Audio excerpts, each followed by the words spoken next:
여러분, 만약 세상에서 가장 사랑하는 남편이 당신의 목숨을, 심지어 당신 뱃속의 아이까지 노리고 있다면 어떻게 하시겠습니까? 지금부터 제가 들려드릴 이야기는 바로 그런 끔찍한 배신에 관한 이야기입니다. 저는 허리를 부여잡고 인화종합병원 정문을 천천히 걸어 나왔습니다. 8월의 햇살은 얼굴을 따갑게 내리쬐었고 임신 38주차의 몸은 납덩이처럼 무거워 한 걸음 떼기가 무척이나 힘들었죠. 하윤 씨, 계단 조심해요. 황지훈이 제 팔을 부축하며 말했습니다. 그의 목소리는 꿀처럼 달콤했죠. 저는 고개를 들어 그를 보며 미소 지었습니다. 제가 5년간 사랑했던 이 남자, 여전히 심장이 멎을 만큼 멋있었죠. 짙은 눈썹 아래 그 매력적인 눈은 늘 제 심장을 뛰게 만들었습니다. 형님, 검사 결과는 다 좋은데 아기가 좀 큰 편이에요. 제 생각엔 미리 제왕절개하는 게 좋을 것 같아요. 흰 가운을 입은 황지민이 우리 뒤를 따르며 말했습니다. 그녀의 가슴에 달린 산부인과 부과장 명찰이 반짝였습니다. 저는 미간을 찌푸렸습니다. 하지만 저는 자연분만 하고 싶은데요. 하윤아, 전문가 말을 들어야지. 황지훈이 제 손을 꾹 잡으며 말했습니다. 지민이가 내 시누이인데 설마 널 해치기라도 하겠어? 황지민이 금태 안경을 고쳤으며 상냥하게 웃었습니다. 형님, 요즘 제왕절개 기술이 얼마나 발전했는데요. 자연분만보다 훨씬 안전해요. 형님 나이도 적지 않고 처사이인데 굳이 위험을 감수할 필요 없잖아요. 저는 입술을 깨물고 아무 말도 하지 않았습니다. 35살에 임신했으니 노사는 맞지만 꾸준히 요가와 수영을 해서 모든 수치가 건강했거든요. 이상하게도 임신 초기부터 황지훈과 그의 동생은 계속해서 제왕절개를 권했습니다. 자, 일단 집에 가요. 가서 다시 생각해봐요. 황지훈이 차 키를 받아들고는 내가 차 가져올 테니 여기서들 기다려요.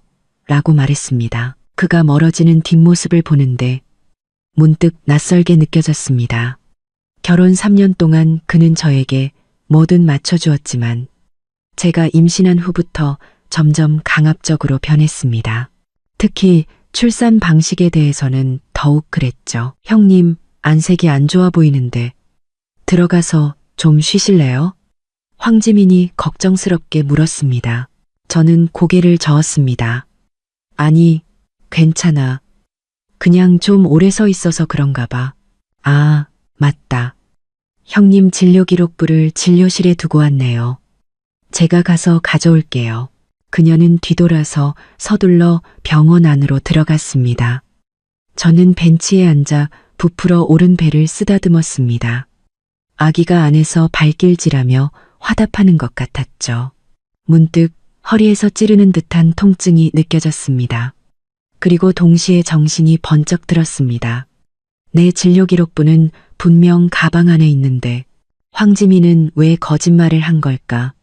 불길한 예감이 온몸을 휩쌌습니다. 저는 허리 통증을 참고 일어나 조용히 그녀의 뒤를 밟았습니다. 인화종합병원 산부인과는 3층에 있었습니다.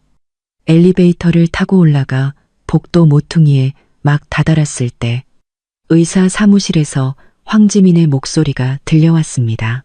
오빠, 무조건 형님 제왕절개 하도록 설득해야 해. 수술 중에 과다출혈 사고가 나도록 다 준비해 놨어. 순간 온몸에 피가 멎는 듯 했습니다. 저는 숨을 죽이고 벽에 바싹 붙었습니다. 확실한 거지? 조금의 실수도 없어야 해. 제 남편의 목소리였습니다. 걱정 마. 수술 집도인은 내 대학 동기고 마취과 의사도 우리 사람이야. 일단 수술대 위에 눕기만 하면 사는 건지 죽는 건지는 그 여자 마음대로 안 될걸. 황지민의 웃음소리에 온몸에 소름이 돋았습니다. 그 여자가 죽으면 그 1,000억 원의 재산 우리 둘이 반반 나누는 거야. 조용히 해. 황지훈이 목소리를 낮췄습니다. 이 일은 절대 실패하면 안 돼. 아버님께서 서신에 회사를 넘겨받으실 날만 기다리고 계시다고. 저는 다리가 풀려 바닥에 주저앉을 뻔했습니다. 황급히 벽을 붙잡았죠. 손톱이 손바닥을 깊게 파고들었습니다. 이것이 내가 사랑했던 남편이고 친동생처럼 아꼈던 신우이였습니다. 그들은 제 목숨뿐만 아니라 아버지가 남겨주신 모든 것을 빼앗으려 하고 있었습니다. 누구야? 황지민이 갑자기 날카롭게 소리쳤습니다. 저는 눈물을 삼키며 뒤돌아 뛰기 시작했습니다. 들키면 안 돼. 절대로. 엘리베이터를 탈 시간도 없었습니다. 비상계단 문을 열고 비틀거리며 아래로 뛰어내렸습니다. 배가 계속해서 뭉치며 아파왔지만 신경 쓸 겨를이 없었습니다. 머릿속에는 방금 들었던 대화만이 맴돌았습니다. 10년의 연애, 5년의 결혼 생활. 이 모든 것이 정교하게 설계된 사기극이었습니다. 1층에 다다랐을 때 저는 이미 땀으로 흠뻑 젖어 있었습니다. 유리문 너머로 병원 입구에 세워진 황지훈의 차가 보였습니다. 저는 심호흡을 하고 얼굴에 눈물 자국을 닦아냈습니다. 그리고 억지로 미소를 지었죠. 왜 이렇게 오래 걸렸어, 지민이는? 황지훈이 차에서 내려 다가왔습니다. 응급 환자가 생겨서 급하게 들어갔어.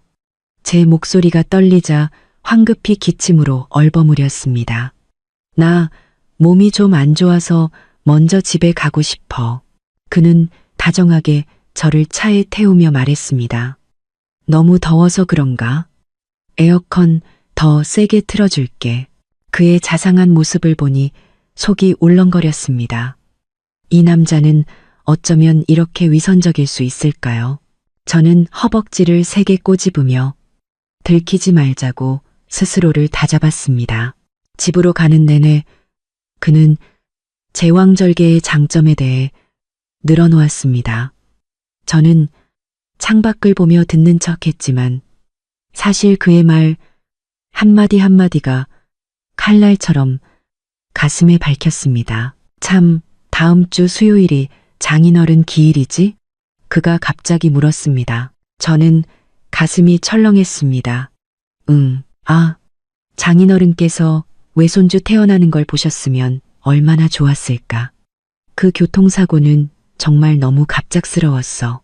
그가 한숨을 쉬었습니다. 백미러를 통해 그의 눈을 보았습니다.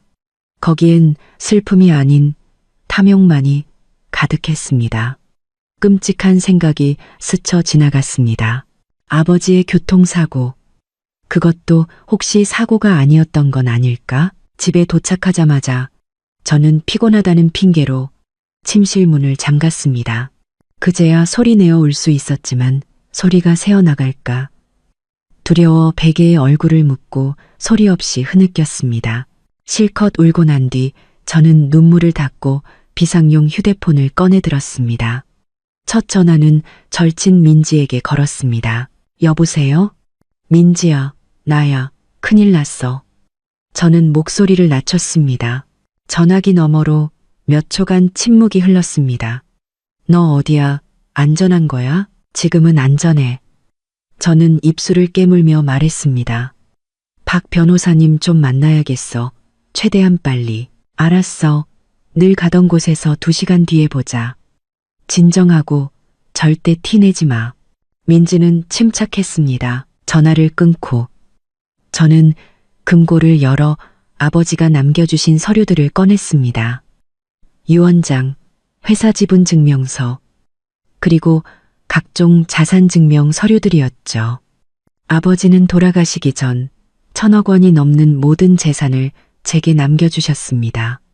이제 누군가 그 돈 때문에 저와 제 아이의 목숨을 노리고 있었습니다. 저는 배를 어루만지며 뱃속의 작은 생명을 느꼈습니다. 아가, 엄마가 꼭 지켜줄게. 우리를 해치려는 사람들에게 반드시 대가를 치르게 할 거야. 그때 문 밖에서 발소리가 들렸습니다. 저는 서둘러 서류를 숨겼습니다. 하윤아, 닭곰탕 끓였는데 좀 먹을래? 황지훈의 목소리는 여전히 물처럼 부드러웠습니다. 저는 심호흡을 하고 웃는 얼굴로 대답했습니다. 응, 지금 나갈게. 게임은 시작되었습니다. 황지훈, 과연 누가 최후의 승자가 될지 두고 보자. 황지훈은 닭곰탕을 들고 들어왔습니다. 그의 얼굴에는 제가 한때 가장 사랑했던 그 다정한 미소가 걸려 있었죠. 하지만 이제 그의 입꼬리는 마치 독사의 혀처럼 느껴질 뿐이었습니다. 식기 전에 마셔. 3시간이나 푹 고았어. 그는 그릇을 침대 옆 협탁에 놓고는 제 배를 만지려고 손을 뻗었습니다. 저는 반사적으로 몸을 뒤로 뺐습니다. 그의 손이 허공에서 멈칫했고 눈빛에 의아함이 스쳤습니다. 왜 그래? 어디 안 좋아? 아기가 너무 세게 차서. 저는 억지로 웃으며 닭곰탕을 받아 들었습니다. 고마워, 여보. 당신 정말 최고야. 닭곰탕의 구수한 냄새가 코를 찔렀지만 저는 순간 경계심이 들었습니다. 이 안에 무언가 들어있지는 않을까.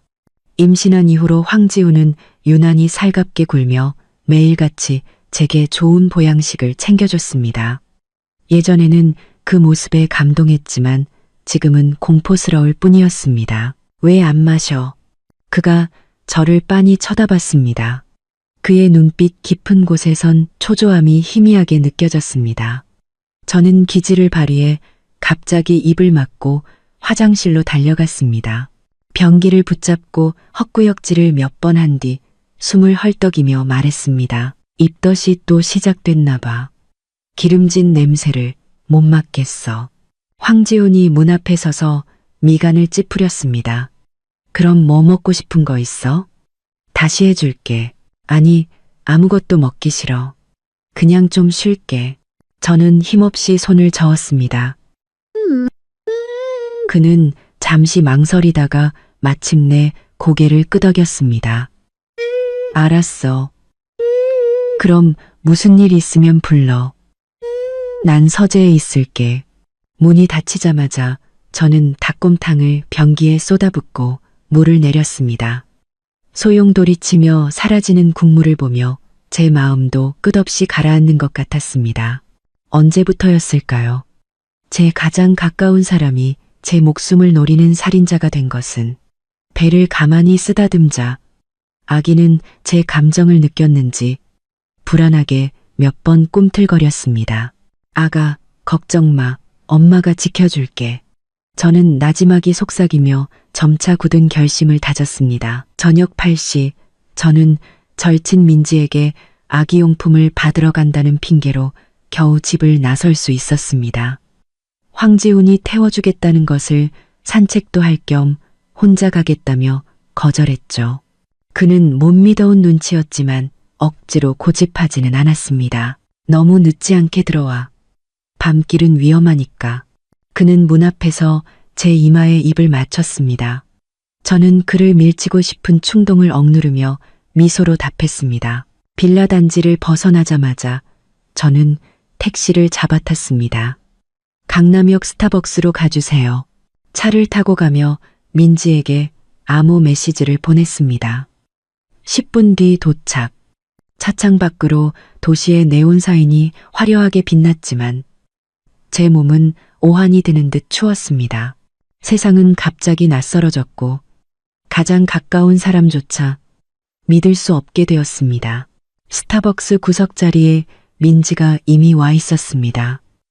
그녀는 제 대학 동기이자 지금은 로펌의 파트너 변호사입니다. 제가 들어오는 것을 보자 그녀는 곧장 일어나 저를 안아주었습니다. 대체 무슨 일이야? 전화로는 자세히 말도 안 하고 그녀는 제 부른 배를 보며 걱정스럽게 물었습니다. 아기는 괜찮은 거지? 저는 심호흡을 하고 오늘 병원에서 겪었던 모든 일을 털어놓았습니다. 민지의 얼굴은 점점 굳어지더니 마지막에는 테이블을 주먹으로 내리쳤습니다. 그 개자식들이 완전 미쳤구나. 주변 사람들이 쳐다보자 그녀는 황급히 목소리를 낮췄습니다. 정말 잘못 들은 거 아니지? 한 글자도 틀림없어. 저는 이를 악물었습니다. 자기들끼리 돈 나눌 계획까지 다 세워놨더라고. 민지가 제 손을 잡았습니다. 걱정 마, 내가 있잖아. 박 변호사님도 곧 오실 거야. 말이 끝나기 무섭게 회색 정장을 입은 중년 남성이 빠른 걸음으로 다가왔습니다. 박진우 변호사님, 아버지의 전담 변호사이자 제가 어릴 때부터 저를 지켜봐 주신 분입니다. 하윤아, 민지한테 대충 이야기는 들었다. 그의 표정은 심각했습니다. 이건 아주 심각한 문제야.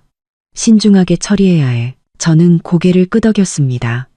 박 변호사님, 이제 저 어떻게 해야 해요? 우선 너와 아이의 안전부터 확보해야 한다.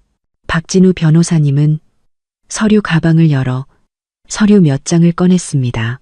이건 네 아버님의 유언장과 자산 명세서다. 잘 보관하렴. 그는 다른 서류철을 제게 밀어주었습니다.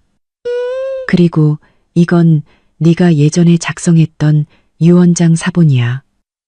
저는 그 서류를 보며 가슴이 아팠습니다. 임신 사실을 알게 된 후 황지훈과 행복한 미래를 꿈꾸며 작성했던 것이었죠.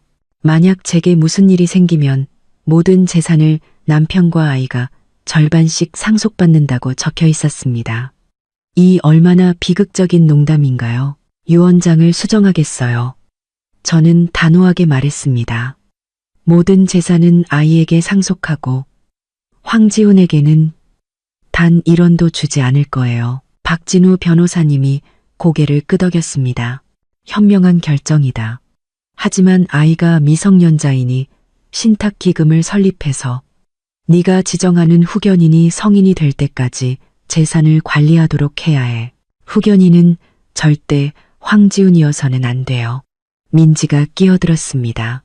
하윤아, 나나 박 변호사님을 지정할 수 있어. 저는 잠시 고민하다 말했습니다. 박 변호사님이 후견인을 맡아주시는 게 가장 좋겠어요. 민지는 예비 후견인으로요. 박진우 변호사님은 엄숙하게 고개를 끄덕였습니다. 영광이구나. 내 아버님께는 큰 은혜를 입었으니 내가 반드시 외손주를 지켜주마. 그 다음은요.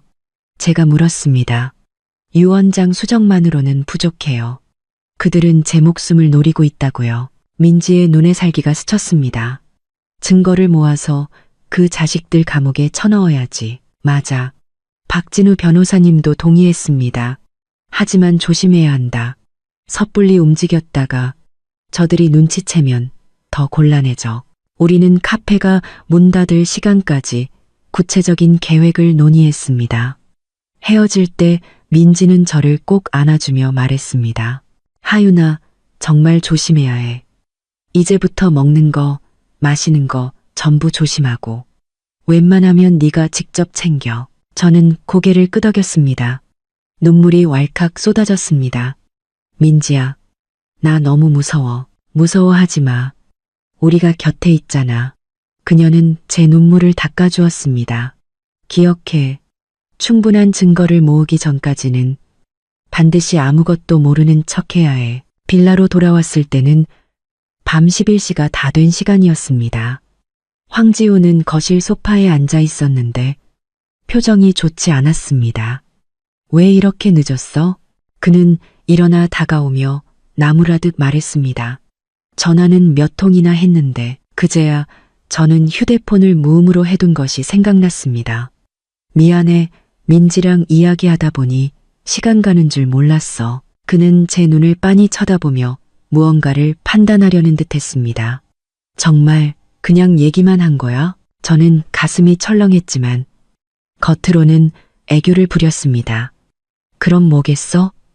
임산부 둘이서 뭘 하겠다고. 민지도 임신 6개월이잖아. 황지훈의 표정이 그제야 누그러졌습니다. 그는 제 허리를 감싸 안으며 말했습니다. 널 걱정해서 그러지. 지금 넌 우리 집 특별 보호 대상이라고. 저는 그의 품에 기댔습니다. 익숙한 그의 심장 소리를 느꼈지만 예전과 같은 따뜻함은 전혀 느껴지지 않았습니다. 다음 날 아침 황지훈은 또다시 제왕절개 이야기를 꺼냈습니다. 하윤아, 내가 곰곰이 생각해봤는데 지민이 말이 맞는 것 같아. 제왕절개가 더 안전해. 그는 제게 우유를 따라주며 말했습니다. 우리 전문가 의견을 따르는 게 좋겠지? 저는 입술을 깨물며 망설이는 척했습니다. 하지만 제왕절개는 회복도 느리고 흉터도 남는다고 하던데, 흉터는 나중에 시술로 없애면 되고 회복이 느리면 최고의 산후도우미를 구하면 되지. 그가 제 손을 잡으며 말했습니다. 내 안전보다 중요한 건 없어. 그의 진심 어린 눈빛을 보니 하마터면 또 마음이 약해질 뻔했습니다. 하지만 병원에서 들었던 그의 말을 떠올리자 제 마음은 다시 차갑게 식었습니다. 그럼 약속해줘. 대한민국 최고의 의사 선생님으로 알아봐 주겠다고. 저는 결국 그의 뜻에 따르기로 했습니다. 황지은의 얼굴에 기쁨이 스쳐 지나갔습니다. 당연하지. 지민이가 벌써 국내 최고의 산부인과 전문의를 섭외해놨대. 절대 안전할 거야. 절대 안전하게 나를 수술대 위에서 죽이려는 거겠지. 저는 속으로 냉소했습니다. 아침 식사 후 황지우는 회사에 갔습니다. 저는 즉시 박 변호사님이 소개해준 사설 탐정에게 연락했습니다. 서하윤 씨, 조사는 이미 시작했습니다. 전화기 너머에서 낮은 남자의 목소리가 들려왔습니다. 남편분께서 최근에 거액의 자금을 해외 계좌로 이체한 사실을 확인했습니다. 30억 원입니다. 가슴이 철렁했습니다. 수취인이 누군지 알 수 있나요? 최수아라는 여성입니다. 싱가포르에 거주 중이고 현재 배경을 조사하고 있습니다. 최수아. 낯선 이름이었습니다. 황지우는 단 한 번도 언급한 적이 없었죠. 계속 조사해 주세요. 저는 말했습니다. 특히 황지훈과 황지민의 모든 통화, 기록과 자금 거래 내역을요. 알겠습니다. 그리고 한 가지 더.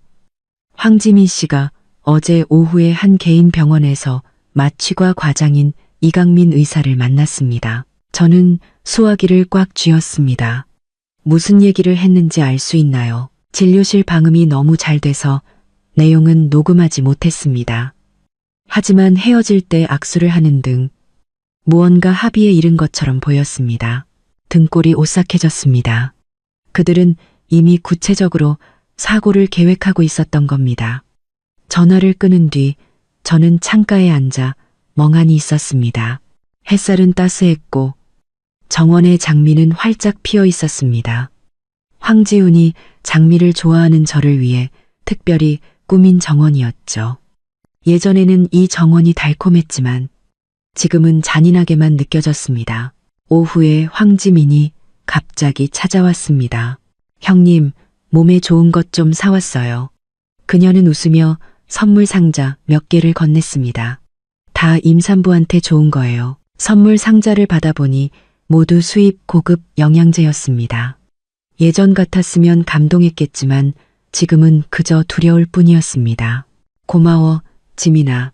넌 항상 이렇게 마음이 깊구나. 저는 기쁜 척했습니다. 그녀는 다정하게 제 팔짱을 끼며 말했습니다. 형님인데 제가 잘해야죠. 제가 형님한테 잘하지 누구한테 잘하겠어요? 우리는 정원에 앉아 차를 마셨습니다. 그녀는 또다시 제왕절개를 하라고 설득하기 시작했습니다. 형님, 아세요? 자연분만은 사실 위험이 아주 커요. 그녀는 진지한 표정으로 말했습니다. 특히 형님 같은 고령 산모는 출산이 길어져서 태아가 위험해질 수 있어요. 저는 조용히 듣고 있다가 불쑥 물었습니다. 지민아, 넌 왜 그렇게 내 출산 방식에 신경을 쓰는 거야? 그녀는 잠시 멈칫하더니 이내 웃으며 말했습니다. 가족이니까 당연히 신경 쓰이죠. 정말 그것뿐이야. 저는 그녀의 눈을 똑바로 쳐다봤습니다. 순간 그녀의 눈빛이 흔들리는 것을 본 것 같았지만 곧 완벽한 미소 뒤로 감춰졌습니다. 그럼요. 다른 이유가 뭐가 있겠어요. 저는 고개를 끄덕이며 더는 묻지 않았습니다. 하지만 속으로는 이 남매에게 분명 다른 꿍꿍이가 있다는 것을 확신했습니다. 저녁 식사 때 황지훈이 돌아왔습니다. 기분이 무척 좋아 보였습니다. 좋은 소식이 있어. 그는 제 뺨에 입을 맞추며 말했습니다. 큰 프로젝트를 하나 따냈는데 성공하면 이만큼 벌 수 있어. 그는 손가락으로 숫자를 표시했습니다. 500억? 제가 추측했습니다. 5천억. 그가 의기양양하게 말했습니다. 그때가 되면 더 큰 집으로 이사가서 우리 아기한테 최고의 환경을 만들어주자. 저는 억지로 웃었지만 속으로는 피눈물이 났습니다. 그가 이렇게 돈을 벌고 싶어 하는 것은 그 1,000억 원의 유산을 하루빨리 나누고 싶어서가 아닐까요? 밤에 저는 잠든 척 했습니다. 황지훈의 숨소리가 고르게 변하자 조용히 베개 밑에 숨겨둔 비상용 휴대폰을 꺼냈습니다. 사설 탐정에게서 새로운 메시지가 와 있었습니다. 최수아의 배경조사 완료. 황지훈의 대학 시절 여자친구로 3년 전 싱가포르로 이민. 최근 두 사람의 연락이 잦았고 거액의 자금 거래가 있었음. 첨부된 사진 몇 장은 제게 큰 충격을 주었습니다. 황지훈과 최수아의 다정한 사진이었는데 촬영 시점이 불과 한 달 전이었습니다. 그는 그때 싱가포르로 출장을 간다고 했었죠. 그는 이미 바람을 피우고 있었던 겁니다. 어쩌면 제가 죽은 뒤 옛 연인과 함께 훨훨 날아갈 계획까지 세워뒀을지도 모릅니다. 저는 울음소리가 새어나가지 않도록 입술을 깨물었지만 눈물은 멈추지 않고 흘러내려 베개를 적셨습니다. 그때 황지훈이 갑자기 몸을 뒤척였습니다. 저는 황급히 휴대폰을 숨기고 잠든 척했습니다. 그는 조용히 일어나 저를 한번 쳐다보더니 살금살금 침실을 나갔습니다. 저는 숨을 죽이고 문가로 다가갔습니다. 서재문이 살짝 열려 있었고 그 안에서 그의 낮은 목소리가 들려왔습니다. 다 준비됐어. 다음 주 수요일. 절대 실수 없이. 끊어지는 단어들이 귓가에 맴돌았습니다. 다음 주 수요일. 아버지의 기일. 바로 다음 날이었습니다. 그들은 일부러 그런 날을 골라 일을 꾸미려 하다니 정말 악랄하기 짝이 없었습니다. 저는 조용히 침대로 돌아왔습니다. 심장이 미친 듯이 뛰었습니다. 시간이 얼마 남지 않았습니다. 서둘러 움직여야 했습니다. 다음 날 저는 산전 우울증을 핑계로 황지훈에게 심리 상담을 받으러 가자고 했습니다. 사실 그 심리 상담사는 박 변호사님이 섭외한 녹음 전문가였습니다. 그는 제 몸에 아주 작은 녹음 장치를 설치해 주었습니다. 이걸로 48시간 연속 녹음이 가능합니다. 증거를 모으기엔 충분할 겁니다. 집으로 돌아오자 황지훈은 제게 더욱 살갑게 굴었습니다. 그는 자신의 모든 말이 녹음되고 있다는 사실을 꿈에도 모른 채 말했죠. 하윤아, 아기 태어나면 우리 세계 일주 떠나자. 네가 그렇게 가고 싶어 했던 유럽. 첫 번째 목적지는 파리로 하는 거야. 예전 같았으면 행복하게 고개를 끄덕였겠지만 지금 제 귀에는 네가 죽으면 네 돈으로 내가 신나게 놀아줄게라는 말로 들렸습니다. 저녁에는 황지민이 또 와서 저녁을 먹었습니다. 식탁에서 그 남매는 찰떡궁합을 자랑하며 계속해서 제왕절개를 권했습니다. 오빠, 김 여사님 기억나? 자연분만 하다가 과다출혈로 큰일 날 뻔했잖아. 황지민이 아무렇지 않게 말했습니다. 황지훈은 기다렸다는 듯이 고개를 끄덕였습니다. 아, 정말 끔찍했지. 다행히 응급처치를 잘해서 살았지만 저는 고개를 숙이고 밥을 먹으며 손톱으로 손바닥을 찔렀습니다. 그들은 제 사고를 위한 밑밥을 깔고 있었던 겁니다. 식사 후 황지훈은 전화를 한 통 받더니 표정이 약간 굳어졌습니다. 회사에 급한 일이 생겨서 좀 나가봐야겠어. 이렇게 늦은 시간에 저는 즉시 경계심을 굳혔습니다. 그가 나간 뒤 저는 몰래 설치해둔 위치 추적 앱을 켰습니다. 사설 탐정이 황지훈의 차에 설치해준 것이었죠. 지도에는 그의 차가 교외의 한 고급 아파트로 향하고 있는 것이 표시되었습니다. 1시간 뒤 차는 한 빌라 앞에 멈췄습니다. 지도를 확대해 보니 가슴이 철렁 내려앉았습니다. 그곳은 황지민 명의의 집이었습니다. 한밤중에 남매가 몰래 만나다니 분명 떳떳하지 못한 목적이 있는 게 틀림없었습니다. 저는 즉시 사설탐정에게 연락했습니다. 두 사람 황지민의 빌라에 있는 것 같아요. 무슨 얘기를 하는지 알아낼 방법이 없을까요? 쉽지는 않겠지만 그 아파트 단지에 아는 사람이 있으니 한번 시도해 보겠습니다. 기다리는 시간은 유난히 길게 느껴졌습니다. 저는 안절부절못하며 방 안을 서성거렸습니다. 새벽 1시가 되어서야 황지훈이 돌아왔습니다. 그는 아무 일도 없었다는 듯 조용히 씻고 침대에 누웠습니다. 저는 그에게 등을 돌리고 잠든 척했지만 마음은 얼음장처럼 차가웠습니다. 다음 날 아침 탐정에게서 놀라운 소식이 도착했습니다. 어젯밤 두 사람은 이강민이라는 마취과 의사를 만났습니다. 수술 중 약물 사용에 대한 세부 사항을 논의한 것으로 보입니다. 녹음 상태가 좋지 않지만 사고, 합병증 같은 단어들이 들렸습니다. 메일에는 흐릿한 사진 몇 장도 첨부되어 있었습니다. 황지훈과 황지민 그리고 흰 가운을 입은 남자가 빌라 거실에서 대화하는 모습이었습니다. 제 손이 떨리기 시작했습니다. 그들은 이미 구체적인 살해 계획을 짜고 있었던 겁니다. 그때 황지훈이 들어왔습니다. 하윤아, 왜 그래? 안색이 너무 안 좋은데. 저는 황급히 휴대폰을 끄고 억지로 웃었습니다. 잠을 설쳐서 그런가 봐. 그는 걱정스럽게 제 이마를 만지며 말했습니다. 지민이한테 와서 좀 보라고 할까? 아니, 괜찮아. 좀 쉬면 나아질 거야. 그는 침대 가장자리에 앉아 다정하게 제 머리카락을 쓸어 넘겼습니다. 하윤아, 너랑 상의할 게 있는데.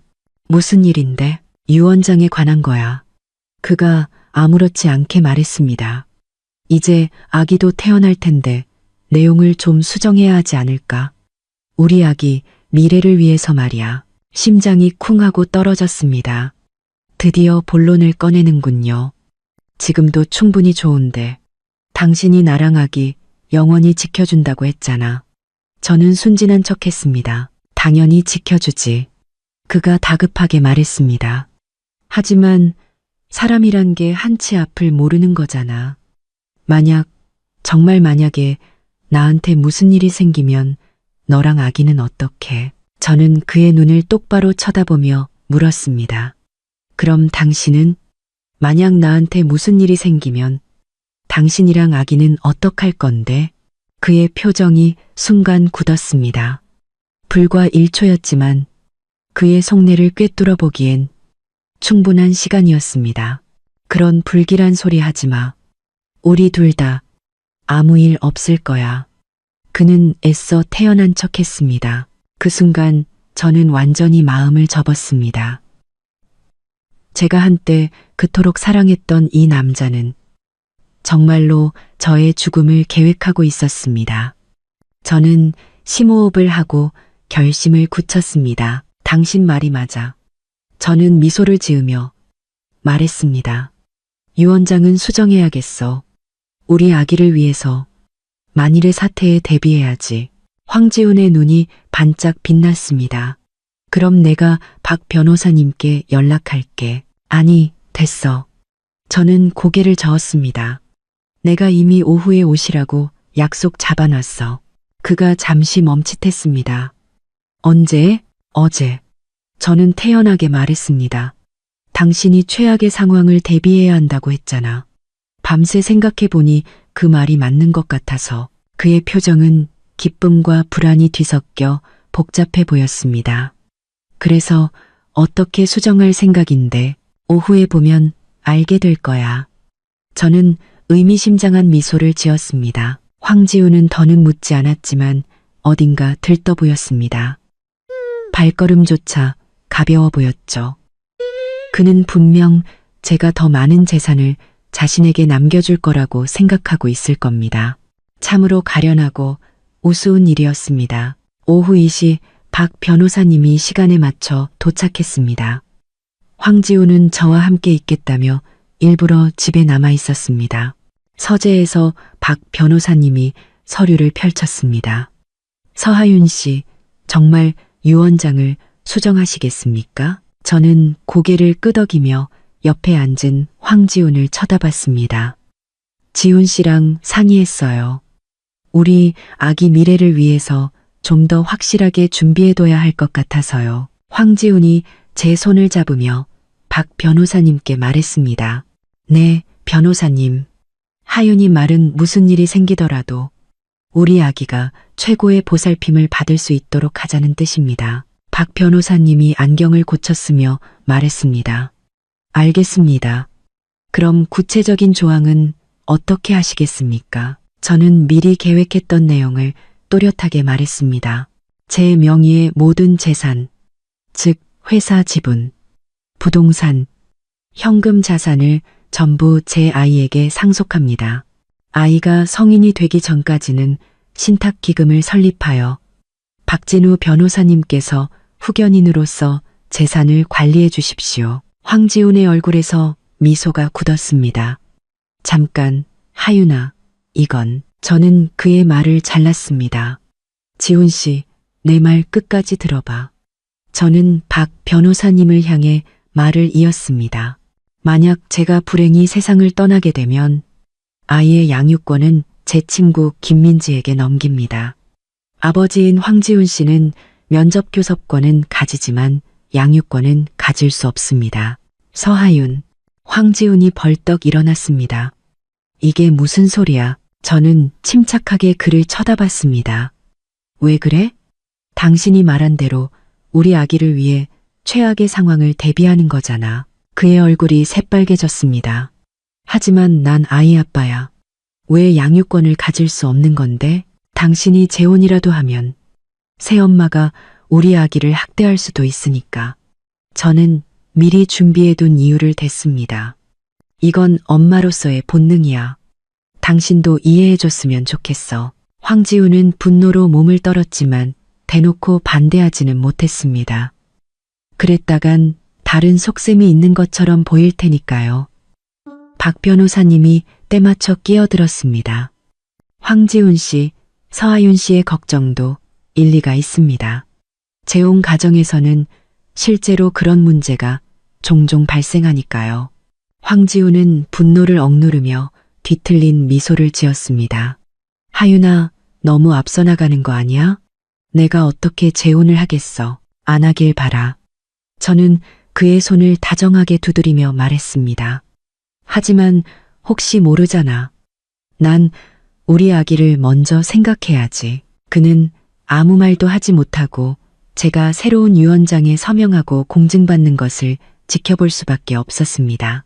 이 모든 과정은 책상 위에 숨겨진 녹음펜에 고스란히 기록되었습니다. 저는 그가 아기를 위해 최악의 상황을 대비하자고 말한 것을 증거로 남기고 싶었습니다. 이것은 훗날 중요한 증거가 될 것입니다. 유언장 공증이 끝나자 황지훈은 핑계를 대고 서둘러 집을 나갔습니다. 분명 황지민과 대책을 논의하러 갔을 겁니다. 박 변호사님이 서류를 챙기며 걱정스럽게 저를 보았습니다.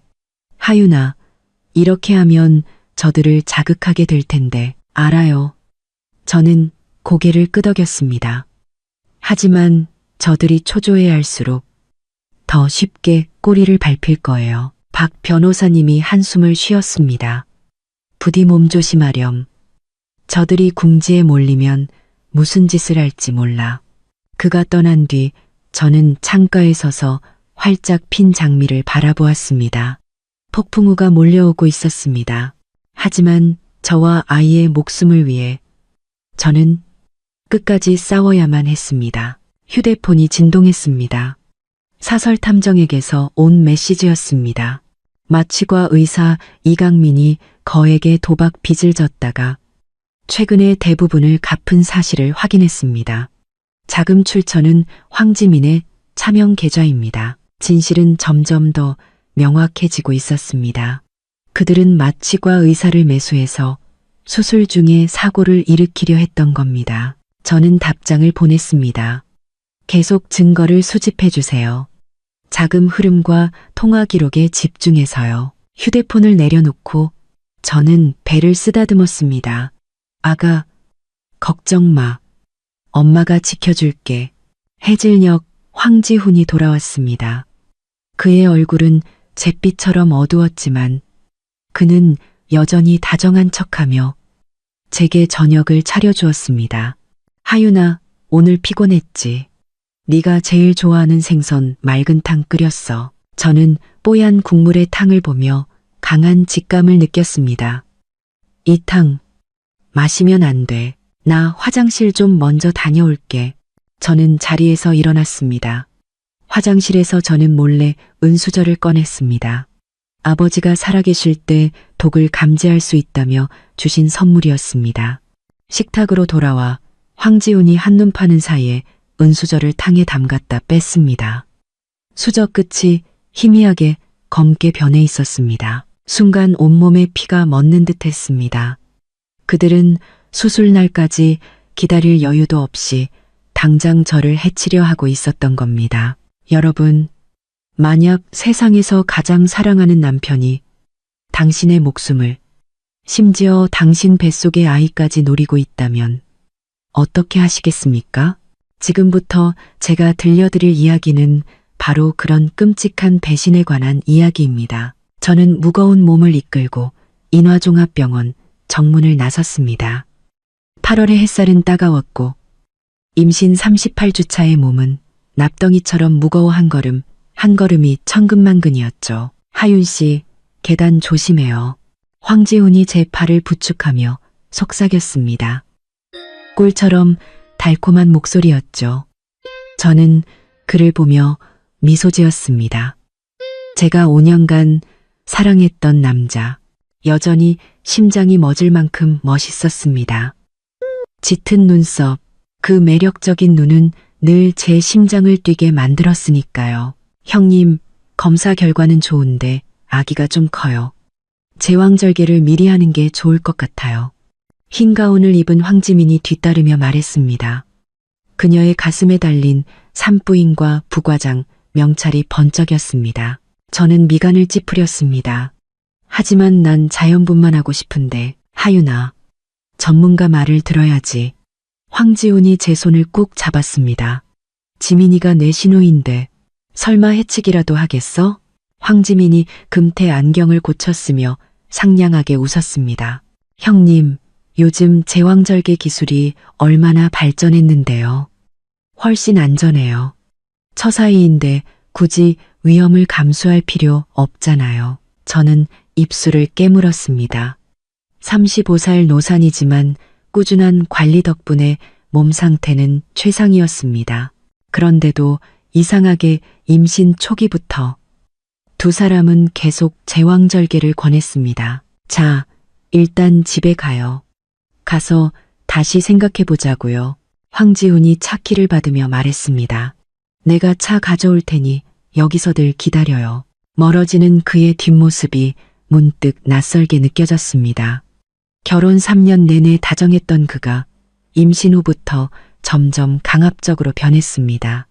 특히 출산 방식 문제에선 더 그랬죠. 형님, 안색이 안 좋아 보이는데 들어가서 좀 쉬시겠어요? 황지민이 걱정스럽게 물었습니다. 저는 고개를 저었습니다. 괜찮아. 그냥 좀 오래 서 있었나 봐. 아, 맞다. 형님 진료 기록부를 두고 왔네요. 제가 가서 가져올게요. 그녀는 서둘러 병원 안으로 들어갔습니다. 저는 벤치에 앉아 부른 배를 쓰다듬었죠. 아기가 안에서 발길질하며 화답하는 것 같았습니다. 문득 허리에 찌르는 듯한 통증과 함께 정신이 번쩍 들었습니다. 내 진료 기록부는 분명 가방 안에 있는데 황지민은 왜 거짓말을 한 걸까?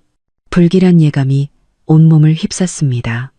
저는 통증을 참고 조용히 그녀의 뒤를 쫓았습니다. 산부인과는 3층이었습니다. 엘리베이터에서 내려 복도 모퉁이를 돌자 의사 사무실에서 황지민의 목소리가 들려왔습니다. 오빠, 무조건 형님 제왕절개하도록 설득해야 해. 수술 중에 과다출혈 사고가 나도록 다 준비해놨다고. 순간 온몸에 피가 멎는 듯 했습니다. 저는 숨을 죽이고 벽에 바싹 붙었습니다. 확실한 거지? 조금의 실수도 없어야 해. 분명 제 남편의 목소리였습니다. 걱정 마. 집도인은 내 대학 동기고 마취과 의사도 우리 사람이야. 일단 수술대에 눕기만 하면 사는 것도 죽는 것도 그 여자 마음대로는 안 될걸. 황지민의 웃음소리에 온몸에 소름이 돋았습니다. 그 여자가 죽으면 그 1,000억 원 우리 둘이 반반 나누는 거야. 조용히 해. 황지훈이 목소리를 낮췄습니다. 이 일은 절대 실패하면 안 돼. 아버님께서 서신의 회사를 넘겨받으실 날만 기다리고 계신다고. 다리가 풀려 주저앉을 뻔했습니다. 황급히 벽을 붙잡았죠. 손톱이 손바닥을 깊게 파고들었습니다. 이것이 내가 사랑했던 남편이고 친동생처럼 아꼈던 시누이였습니다. 그들은 제 목숨뿐 아니라 아버지가 남겨주신 모든 것을 노리고 있었습니다. 누구야? 황지민이 날카롭게 소리쳤습니다. 저는 눈물을 삼키며 뒤돌아 뛰었습니다. 들키면 안 돼. 절대로. 엘리베이터를 기다릴 틈도 없이 비상계단으로 뛰어내렸습니다. 배가 아파왔지만 신경 쓸 겨를이 없었습니다. 머릿속에는 방금 들었던 대화만이 맴돌았습니다. 10년의 연애, 5년의 결혼, 모든 것이 정교한 사기극이었습니다. 1층에 다다랐을 땐 이미 땀으로 흠뻑 젖어 있었습니다. 유리문 너머로 황지훈의 차가 보였습니다. 저는 심호흡을 하고 눈물을 닦아냈습니다. 그리고 억지로 미소를 지었죠. 왜 이렇게 오래 걸렸어? 지민이는. 황지훈이 차에서 내려 다가왔습니다. 응급 환자가 생겼대. 제 목소리가 떨리자 황급히 기침으로 얼버무렸습니다. 나 몸이 좀 안 좋아서 먼저 집에 가고 싶어. 그는 다정하게 저를 차에 태우며 말했습니다. 더워서 그런가? 에어컨 더 세게 틀게. 그의 자상한 모습에 속이 울렁거렸습니다. 어쩌면 이렇게 위선적일 수 있을까요? 저는 허벅지를 꼬집으며 들키지 말자고 스스로를 다잡았습니다. 집으로 가는 길 그는 제왕절개의 장점만 늘어놓았습니다. 저는 창밖을 보며 듣는 척했지만 그의 말 한마디 한마디가 칼날처럼 가슴에 박혔습니다. 참, 다음 주 수요일이 장인어른 기일이지? 그가 갑자기 물었습니다. 가슴이 철렁했습니다. 장인어른께서 외손주 태어나는 걸 보셨으면 얼마나 좋았을까. 그 교통사고는 너무 갑작스러웠어. 그가 한숨을 쉬었습니다. 백미러에 비친 그의 눈에는 슬픔이 아닌 탐욕만이 가득했습니다. 끔찍한 생각이 스쳤습니다. 아버지의 교통사고, 그것도 혹시 사고가 아니었던 걸까? 집에 도착하자마자 저는 피곤하다는 핑계로 침실 문을 잠갔습니다. 그제야 소리 내올 수 있었지만 베개에 얼굴을 묻고 소리 없이 흐느꼈습니다. 한참을 운 뒤 저는 눈물을 닦고 비상용 휴대폰을 꺼내 절친 민지에게 전화했습니다. 여보세요? 민지야, 나야. 큰일 났어. 저는 목소리를 낮췄습니다. 몇 초간 침묵이 흘렀습니다. 너 어디야? 안전해. 지금은 안전해. 저는 입술을 깨물며 말했습니다. 박 변호사님 좀 만나야겠어. 최대한 빨리. 알았어. 늘 가던 곳 2시간 뒤에 보자. 진정하고 절대 티내지 마. 민지는 침착했습니다. 전화를 끊고 금고에서 아버지가 남겨주신 서류들을 꺼냈습니다. 유언장, 회사 지분, 각종 자산 증명서들. 아버지는 1,000억 원이 넘는 모든 재산을 제게 남겨주셨습니다. 이제 누군가 그 돈 때문에 저와 제 아이의 목숨을 노리고 있었습니다. 저는 배를 어루만졌습니다. 아가, 엄마가 꼭 지켜줄게. 우리를 해치려는 자들에게 반드시 대가를 치르게 할 거야. 그때 문 밖에서 발소리가 들렸습니다. 저는 서둘러 서류를 숨겼습니다. 하윤아, 닭곰탕 끓였는데 좀 먹을래? 황지훈의 목소리는 여전히 부드러웠습니다. 저는 심호흡을 하고 웃는 얼굴로 대답했습니다. 응, 지금 나갈게. 게임은 시작되었습니다. 황지훈, 과연 누가 최후의 승자가 될지 두고 보자. 황지훈은 닭곰탕을 들고 들어왔습니다. 얼굴에는 제가 한때 가장 사랑했던 그 다정한 미소가 걸려 있었죠. 하지만 이제 그의 입꼬리는 독사의 혀처럼 느껴질 뿐이었습니다. 식기 전에 마셔. 3시간이나 푹 고았어. 그는 그릇을 협탁에 놓고 제 배를 만지려 손을 뻗었습니다. 저는 반사적으로 몸을 뒤로 뺐습니다. 그의 손이 허공에서 멈칫했고 눈빛에 의아함이 스쳤습니다. 왜 그래? 안 좋아? 아기가 너무 세게 차서. 저는 억지로 웃으며 닭곰탕을 받아들었습니다. 고마워, 여보. 당신 최고야. 구수한 냄새가 코를 찔렀지만 순간 경계심이 들었습니다. 이 안에 무언가 들어있지는 않을까. 임신 후 황지우는 유난히 살갑게 굴며 매일 보양식을 챙겨줬습니다. 예전엔 감동했지만 지금은 공포스러울 뿐이었습니다. 왜 안 마셔? 그가 저를 빤히 쳐다봤습니다. 눈빛 깊은 곳에 초조함이 서려 있었습니다. 저는 기지를 발휘해 갑자기 입을 막고 화장실로 달려갔습니다. 변기를 붙잡고 헛구역질을 몇 번 한 뒤 헐떡이며 말했습니다. 입덧이 또 시작됐나 봐. 기름진 냄새를 못 맡겠어. 황지훈이 문 앞에 서서 미간을 찌푸렸습니다. 그럼 뭐 먹고 싶은 거 있어? 다시 해줄게. 아니, 아무것도 먹기 싫어. 그냥 좀 쉴게. 저는 힘없이 손을 저었습니다. 그는 잠시 망설이다 마침내 고개를 끄덕였습니다. 알았어. 그럼 무슨 일 있으면 불러. 난 서재에 있을게. 문이 닫히자마자 저는 닭곰탕을 변기에 쏟아붓고 물을 내렸습니다. 소용돌이치는 국물을 보며 제 마음도 끝없이 가라앉는 듯했습니다. 언제부터였을까요? 가장 가까운 사람이 제 목숨을 노리는 살인자가 된 것은 배를 쓰다듬자 아기는 제 감정을 느꼈는지 불안하게 꿈틀거렸습니다. 아가, 걱정 마. 엄마가 지켜줄게. 저는 나지막이 속삭이며 결심을 다졌습니다. 저녁 8시. 저는 절친 민지에게 아기용품을 받으러 간다는 핑계로 겨우 집을 나섰습니다. 황지훈이 태워주겠다는 것을 산책 겸 혼자 가겠다며 거절했죠. 그는 못 믿어온 눈치였지만 고집하지는 않았습니다. 너무 늦지 않게 들어와. 밤길은 위험하니까. 그는 제 이마에 입을 맞췄습니다. 저는 그를 밀치고 싶은 충동을 억누르며 미소로 답했습니다. 빌라 단지를 벗어나자마자 저는 택시를 탔습니다. 강남역 스타벅스로 가주세요. 차 안에서 민지에게 암호 메시지를 보냈습니다. 10분 뒤 도착. 차창 박도시의 네온사인은 화려했지만 제 몸은 오한이 드는 듯 추웠습니다. 세상은 갑자기 낯설어졌고 가장 가까운 사람조차 믿을 수 없게 되었습니다. 스타벅스 구석자리에 민지가 이미 와 있었습니다. 그녀는 제 대학 동기이자 로펌의 파트너 변호사입니다. 제가 들어오는 것을 보자 그녀는 곧장 일어나 저를 안아주었습니다. 대체 무슨 일이야?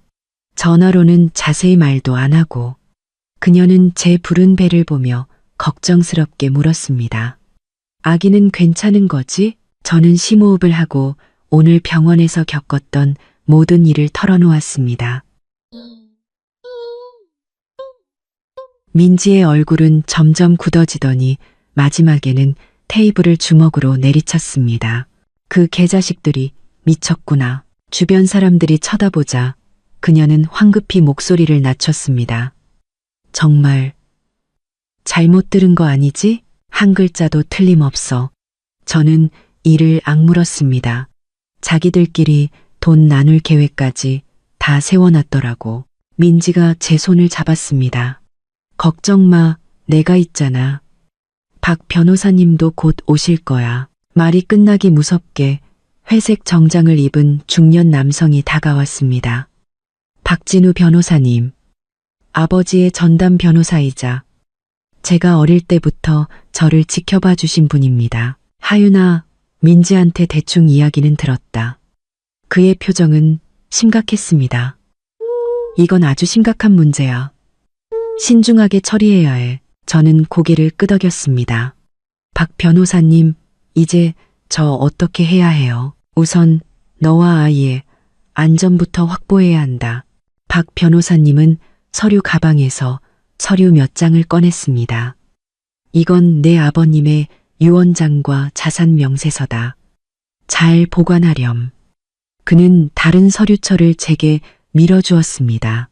그리고 이건 네가 예전에 작성했던 유언장 사본이야. 저는 그 서류를 보며 가슴이 아팠습니다. 임신 후 황지훈과 행복한 미래를 꿈꾸며 작성했던 것이었죠. 만약 제게 무슨 일이 생기면 모든 재산을 남편과 아이가 절반씩 상속받는다고 적혀 있었습니다. 이 얼마나 비극적인 농담인가요? 유언장을 수정하겠어요. 저는 단호하게 말했습니다. 모든 재산은 아이에게 상속하고 황지훈에게는 단 1원도 주지 않을 거예요. 박 변호사님이 고개를 끄덕였습니다. 현명한 결정이다. 하지만 아이가 미성년자이니 신탁 기금을 설립해서 네가 지정하는 후견인이 성인이 될 때까지 재산을 관리하도록 해야 해. 후견인은 절대 황지훈이어서는 안 돼요. 민지가 끼어들었습니다. 하윤아, 나나 박 변호사님을 지정할 수 있어. 저는 잠시 고민하다 말했습니다. 박 변호사님이 후견인을 맡아주시는 게 가장 좋겠어요. 민지는 예비 후견인으로요. 박 변호사님은 엄숙하게 고개를 끄덕였습니다. 영광이구나.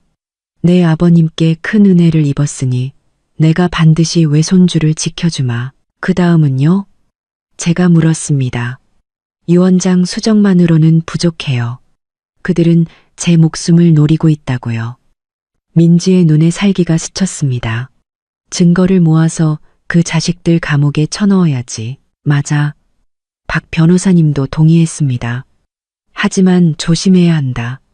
섣불리 움직였다가 저들이 눈치채면 더 곤란해져. 우리는 카페가 문 닫을 시간까지 구체적인 계획을 논의했습니다. 헤어질 때 민지는 저를 꼭 안아주며 말했습니다. 하윤아, 정말 조심해야 해. 이제부터 먹는 거, 마시는 거 전부 조심하고. 웬만하면 네가 직접 챙겨. 저는 고개를 끄덕였습니다. 눈물이 왈칵 쏟아졌습니다. 민지야, 나 너무 무서워. 무서워하지 마. 우리가 곁에 있잖아. 그녀는 제 눈물을 닦아주었습니다. 기억해.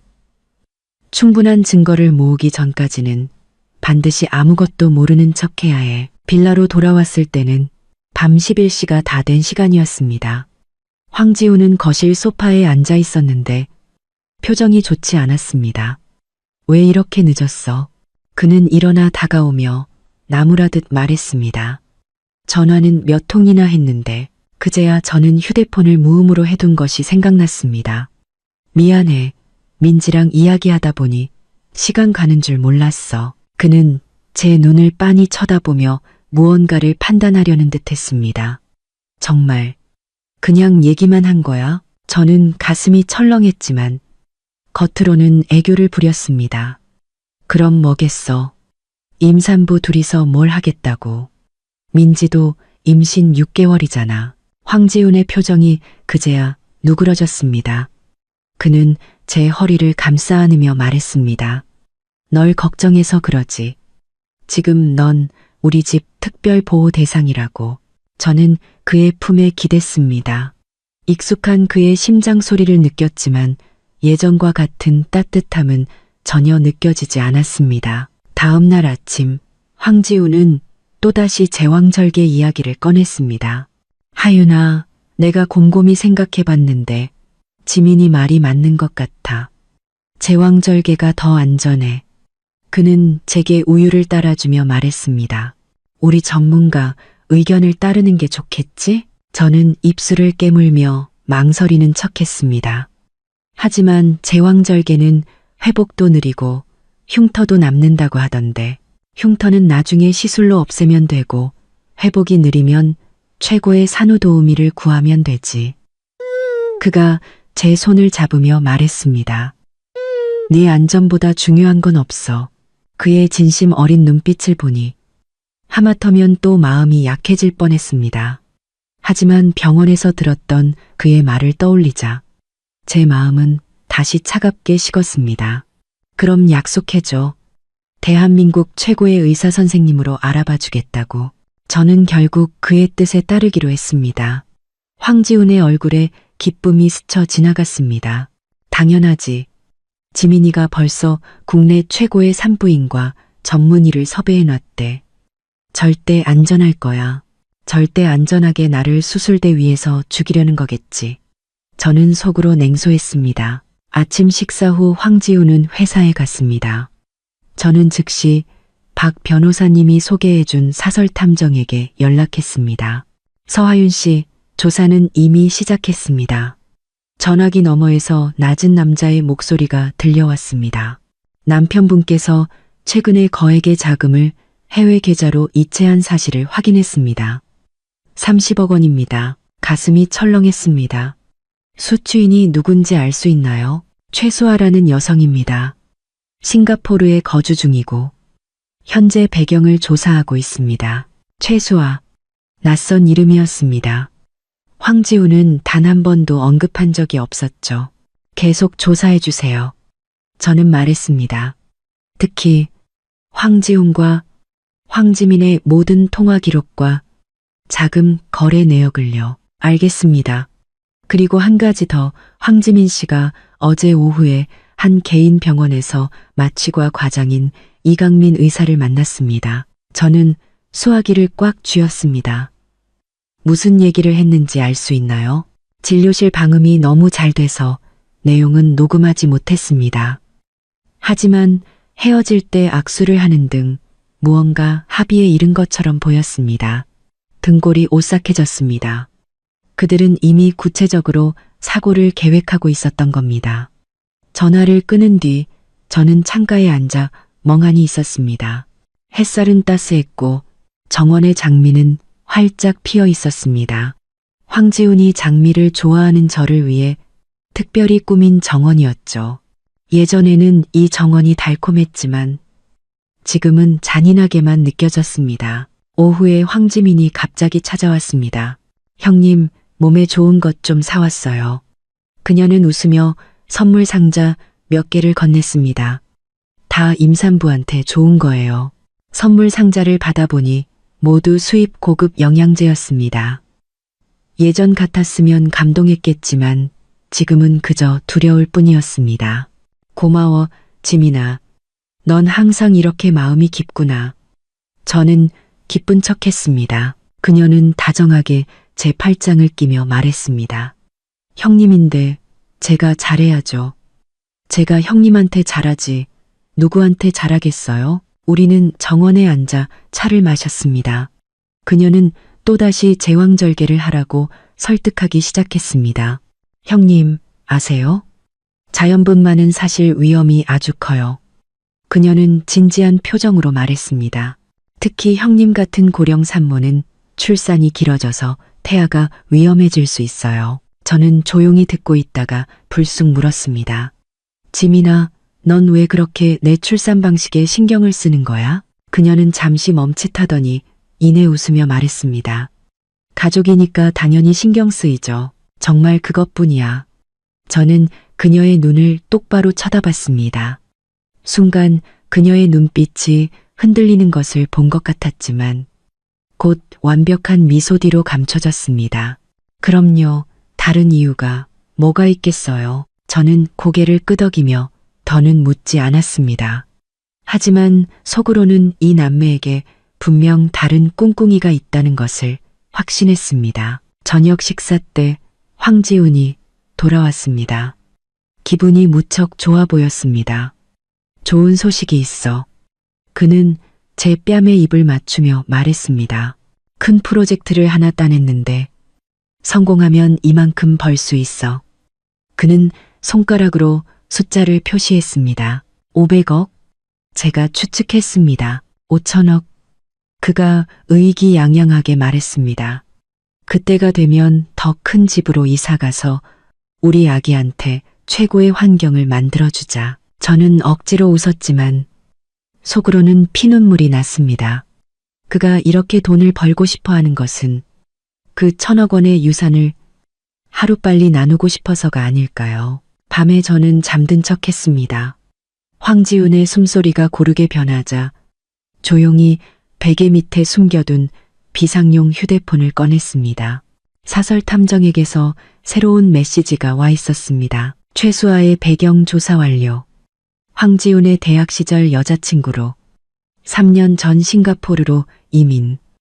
최근 두 사람의 연락이 잦았고 거액의 자금 거래가 있었음. 첨부된 사진 몇 장은 제게 큰 충격을 주었습니다. 황지훈과 최수아의 다정한 사진이었는데 촬영 시점이 불과 한 달 전이었습니다. 그는 그때 싱가포르로 출장을 간다고 했었죠. 그는 이미 바람을 피우고 있었던 겁니다. 어쩌면 제가 죽은 뒤 옛 연인과 함께 헐월 날아갈 계획까지 세워뒀을지도 모릅니다. 저는 울음소리가 새어나가지 않도록 입술을 깨물었지만 눈물은 멈추지 않고 흘러내려 베개를 적셨습니다. 그때 황지훈이 갑자기 몸을 뒤척였습니다. 저는 황급히 휴대폰을 숨기고 잠든 척했습니다. 그는 조용히 일어나 저를 한번 쳐다보더니 살금살금 침실을 나갔습니다. 저는 숨을 죽이고 문가로 다가갔습니다. 서재문이 살짝 열려 있었고 그 안에서 그의 낮은 목소리가 들려왔습니다. 다 준비됐어. 다음 주 수요일 절대 실수 없이. 끊어지는 단어들이 귓가에 맴돌았습니다. 다음 주 수요일. 아버지의 기일 바로 다음 날이었습니다. 그들은 일부러 그런 날을 골라 일을 꾸미려 하다니 정말 악랄하기 짝이 없었습니다. 저는 조용히 침대로 돌아왔습니다. 심장이 미친 듯이 뛰었습니다. 시간이 얼마 남지 않았습니다. 서둘러 움직여야 했습니다. 다음 날 저는 산전 우울증을 핑계로 황지훈에게 심리 상담을 받으러 가자고 했습니다. 사실 그 심리 상담사는 박 변호사님이 섭외한 녹음 전문가였습니다. 그는 제 몸에 아주 작은 녹음 장치를 설치해 주었습니다. 이걸로 48시간 연속 녹음이 가능합니다. 증거를 모으기엔 충분할 겁니다. 집으로 돌아오자 황지훈은 제게 더욱 살갑게 굴었습니다. 그는 자신의 모든 말이 녹음되고 있다는 사실을 꿈에도 모른 채 말했죠. 하윤아, 아기 태어나면 우리 세계 일주 떠나자. 네가 그렇게 가고 싶어 했던 유럽 첫 번째 목적지는 파리로 하는 거야. 예전 같았으면 행복하게 고개를 끄덕였겠지만 지금 제 귀에는 네가 죽으면 네 돈으로 내가 신나게 놀아줄게라는 말로 들렸습니다. 저녁에는 황지민이 또 와서 저녁을 먹었습니다. 식탁에서 그 남매는 찰떡궁합을 자랑하며 계속해서 제왕절개를 권했습니다. 오빠, 김 여사님 기억나? 자연분만 하다가 과다출혈로 큰일 날 뻔했잖아. 황지민이 아무렇지 않게 말했습니다. 황지훈은 기다렸다는 듯이 고개를 끄덕였습니다. 아, 정말 끔찍했지. 다행히 응급처치를 잘해서 살았지만 저는 고개를 숙이고 밥을 먹으며 손톱으로 손바닥을 찔렀습니다. 그들은 제 사고를 위한 밑밥을 깔고 있었던 겁니다. 식사 후 황지훈은 전화를 한 통 받더니 표정이 약간 굳어졌습니다. 회사에 급한 일이 생겨서 좀 나가봐야겠어. 이렇게 늦은 시간에? 저는 즉시 경계심을 굳혔습니다. 그가 나간 뒤 저는 몰래 설치해둔 위치 추적 앱을 켰습니다. 사설 탐정이 황지훈의 차에 설치해준 것이었죠. 지도에는 그의 차가 교회의 한 고급 아파트로 향하고 있는 것이 표시되었습니다. 1시간 뒤 차는 한 빌라 앞에 멈췄습니다. 지도를 확대해 보니 가슴이 철렁 내려앉았습니다. 그곳은 황지민 명의의 집이었습니다. 한밤중에 남매가 몰래 만나다니. 분명 떳떳하지 못한 목적이 있는 게 틀림없었습니다. 저는 즉시 사설탐정에게 연락했습니다. 두 사람 황지민의 빌라에 있는 것 같아요. 무슨 얘기를 하는지 알아낼 방법이 없을까요? 쉽지는 않겠지만 그 아파트 단지에 아는 사람이 있으니 한번 시도해 보겠습니다. 기다리는 시간은 유난히 길게 느껴졌습니다. 저는 안절부절 못하며 방안을 서성거렸습니다. 새벽 1시가 되어서야 황지훈이 돌아왔습니다.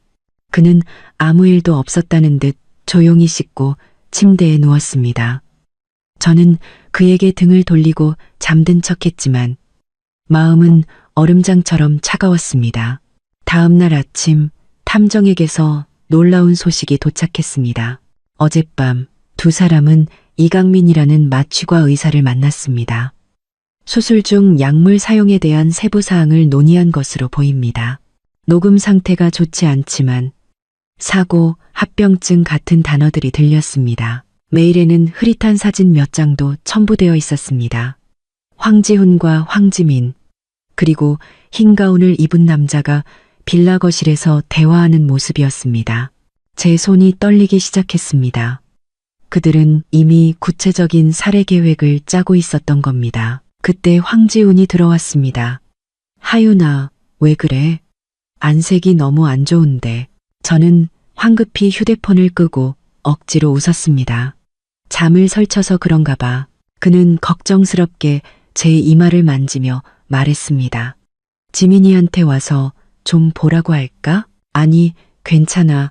좀 쉬면 나아질 거야. 그는 침대 가장자리에 앉아 다정하게 제 머리카락을 쓸어 넘겼습니다. 하윤아, 너랑 상의할 게 있는데. 무슨 일인데? 유 원장에 관한 거야. 그가 아무렇지 않게 말했습니다. 이제 아기도 태어날 텐데 내용을 좀 수정해야 하지 않을까? 우리 아기 미래를 위해서 말이야. 심장이 쿵 하고 떨어졌습니다. 드디어 본론을 꺼내는군요. 지금도 충분히 좋은데 당신이 나랑 아기 영원히 지켜준다고 했잖아. 저는 순진한 척했습니다. 당연히 지켜주지. 그가 다급하게 말했습니다. 하지만 사람이란 게 한치 앞을 모르는 거잖아. 정말 만약에 나한테 무슨 일이 생기면 너랑 아기는 어떻게? 저는 그의 눈을 똑바로 쳐다보며 물었습니다. 그럼 당신은? 만약 나한테 무슨 일이 생기면 당신이랑 아기는 어떡할 건데? 그의 표정이 순간 굳었습니다. 불과 1초였지만 그의 속내를 꿰뚫어 보기엔 충분한 시간이었습니다. 그럼 불길한 소리 하지 마. 우리 둘 다 아무 일 없을 거야. 그는 애써 태어난 척했습니다. 그 순간 저는 완전히 마음을 접었습니다. 제가 한때 그토록 사랑했던 이 남자는 정말로 저의 죽음을 계획하고 있었습니다. 저는 심호흡을 하고 결심을 굳혔습니다. 당신 말이 맞아. 저는 미소를 지으며 말했습니다. 유 원장은 수정해야겠어. 우리 아기를 위해서 만일의 사태에 대비해야지. 황지훈의 눈이 반짝 빛났습니다. 그럼 내가 박 변호사님께 연락할게. 아니, 됐어. 저는 고개를 저었습니다. 내가 이미 오후에 오시라고 약속 잡아놨어. 그가 잠시 멈칫했습니다. 언제? 어제. 저는 태연하게 말했습니다. 당신이 최악의 상황을 대비해야 한다고 했잖아. 밤새 생각해보니 그 말이 맞는 것 같아서. 그의 표정은 기쁨과 불안이 뒤섞여 복잡해 보였습니다. 그래서 어떻게 수정할 생각인데? 오후에 보면 알게 될 거야. 저는 의미심장한 미소를 지었습니다. 황지훈은 더는 묻지 않았지만 어딘가 들떠 보였습니다. 발걸음조차 가벼워 보였죠. 그는 분명 제가 더 많은 재산을 자신에게 남겨줄 거라고 생각하고 있을 겁니다. 참으로 가련하고 우스운 일이었습니다. 오후 2시 박 변호사님이 시간에 맞춰 도착했습니다. 황지훈은 저와 함께 있겠다며 일부러 집에 남아 있었습니다. 서재에서 박 변호사님이 서류를 펼쳤습니다. 서하윤 씨, 정말 유언장을 수정하시겠습니까? 저는 고개를 끄덕이며 옆에 앉은 황지훈을 쳐다봤습니다. 지훈 씨랑 상의했어요. 우리 아기 미래를 위해서 좀 더 확실하게 준비해둬야 할 것 같아서요. 황지훈이 제 손을 잡으며 박 변호사님께 말했습니다. 네, 변호사님. 하윤이 말은 무슨 일이 생기더라도 우리 아기가 최고의 보살핌을 받을 수 있도록 하자는 뜻입니다. 박 변호사님이 안경을 고쳤으며 말했습니다. 알겠습니다. 그럼 구체적인 조항은 어떻게 하시겠습니까? 저는 미리 계획했던 내용을 또렷하게 말했습니다. 제 명의의 모든 재산, 즉 회사 지분, 부동산, 현금 자산을 전부 제 아이에게 상속합니다. 아이가 성인이 되기 전까지는 신탁 기금을 설립하여 박진우 변호사님께서 후견인으로서 재산을 관리해 주십시오. 황지훈의 얼굴에서 미소가 굳었습니다. 잠깐, 하윤아, 이건. 저는 그의 말을 잘랐습니다. 지훈 씨, 내 말 끝까지 들어봐. 저는 박 변호사님을 향해 말을 이었습니다. 만약 제가 불행히 세상을 떠나게 되면 아이의 양육권은 제 친구 김민지에게 넘깁니다. 아버지인 황지훈 씨는 면접 교섭권은 가지지만 양육권은 가질 수 없습니다. 서하윤, 황지훈이 벌떡 일어났습니다. 이게 무슨 소리야? 저는 침착하게 그를 쳐다봤습니다. 왜 그래? 당신이 말한 대로 우리 아기를 위해 최악의 상황을 대비하는 거잖아. 그의 얼굴이 새빨개졌습니다. 하지만 난 아이 아빠야. 왜 양육권을 가질 수 없는 건데? 당신이 재혼이라도 하면 새엄마가 우리 아기를 학대할 수도 있으니까. 저는 미리 준비해둔 이유를 댔습니다. 이건 엄마로서의 본능이야. 당신도 이해해줬으면 좋겠어. 황지훈은 분노로 몸을 떨었지만 대놓고 반대하지는 못했습니다. 그랬다간 다른 속셈이 있는 것처럼 보일 테니까요. 박 변호사님이 때맞춰 끼어들었습니다. 황지훈 씨, 서하윤 씨의 걱정도 일리가 있습니다. 재혼 가정에서는 실제로 그런 문제가 종종 발생하니까요. 황지훈은 분노를 억누르며 뒤틀린 미소를 지었습니다. 하윤아, 너무 앞서 나가는 거 아니야? 내가 어떻게 재혼을 하겠어? 안 하길 바라. 저는 그의 손을 다정하게 두드리며 말했습니다. 하지만 혹시 모르잖아. 난 우리 아기를 먼저 생각해야지. 그는 아무 말도 하지 못하고 제가 새로운 유언장에 서명하고 공증받는 것을 지켜볼 수밖에 없었습니다. 이 모든 과정은 책상 위에 숨겨진 녹음펜에 고스란히 기록되었습니다. 저는 그가 아기를 위해 최악의 상황을 대비하자고 말한 것을 증거로 남기고 싶었습니다. 이것은 훗날 중요한 증거가 될 것입니다. 유언장 공증이 끝나자 황지훈은 핑계를 대고 서둘러 집을 나갔습니다. 분명 황지민과 대책을 논의하러 갔을 겁니다. 박 변호사님이 서류를 챙기며 걱정스럽게 저를 보았습니다. 하윤아, 이렇게 하면 저들을 자극하게 될 텐데. 알아요. 저는 고개를 끄덕였습니다.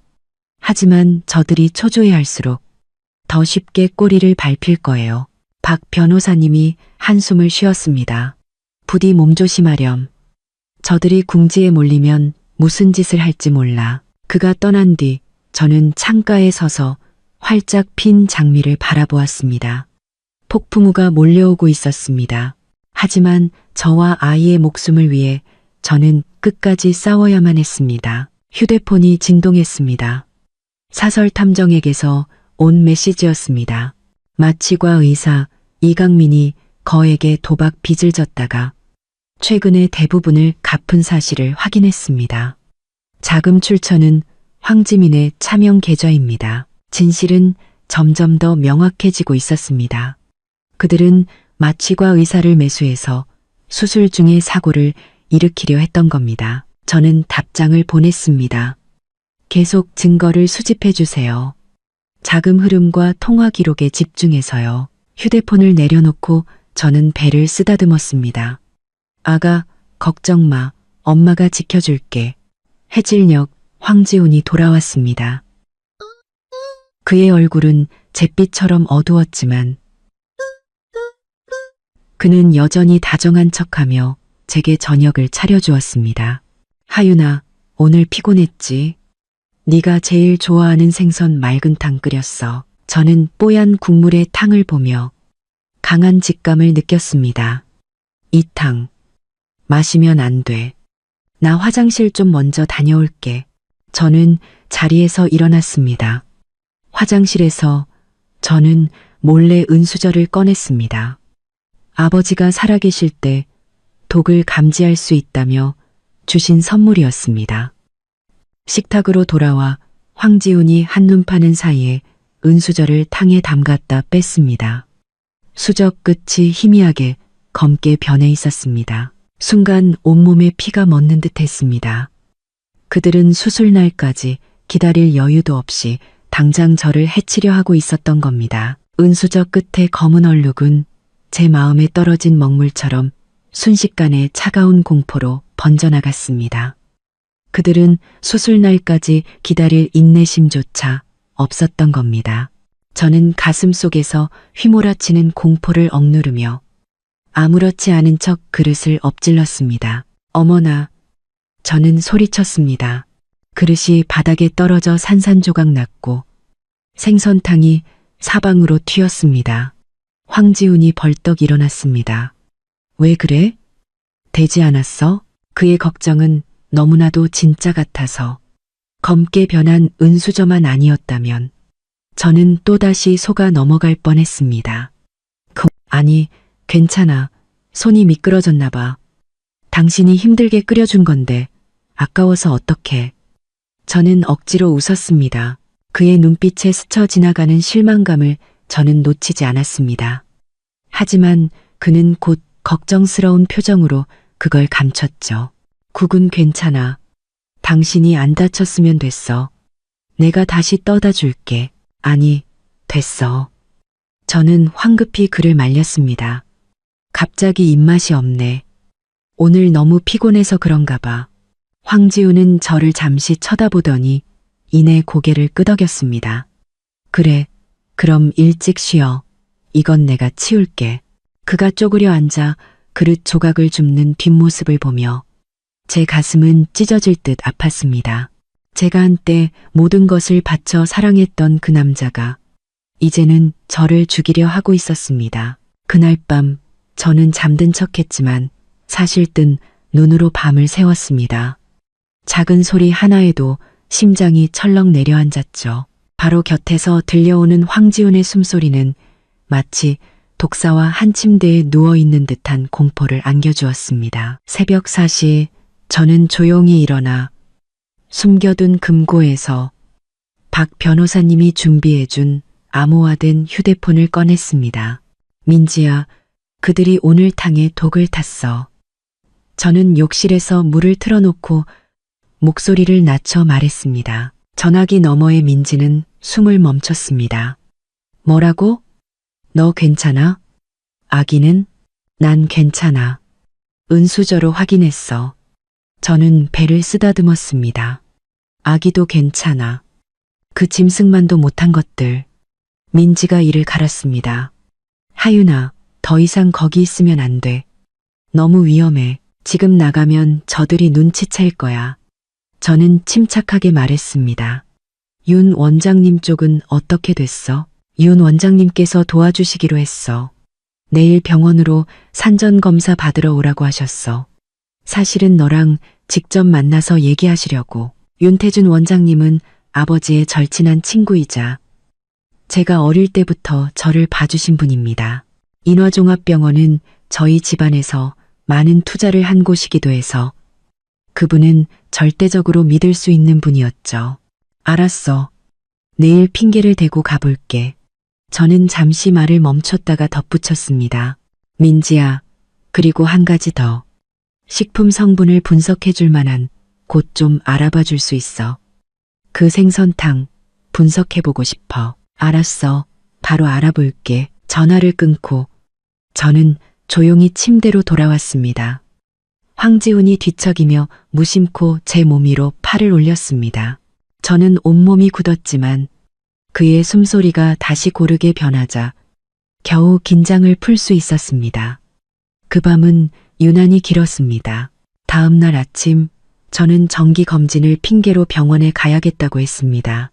황지훈은 당연히 동행하려 했지만 저는 이미 대비하고 있었죠. 지훈 씨, 오늘 중요한 고객 만난다고 하지 않았어? 저는 다정한 척 말했습니다.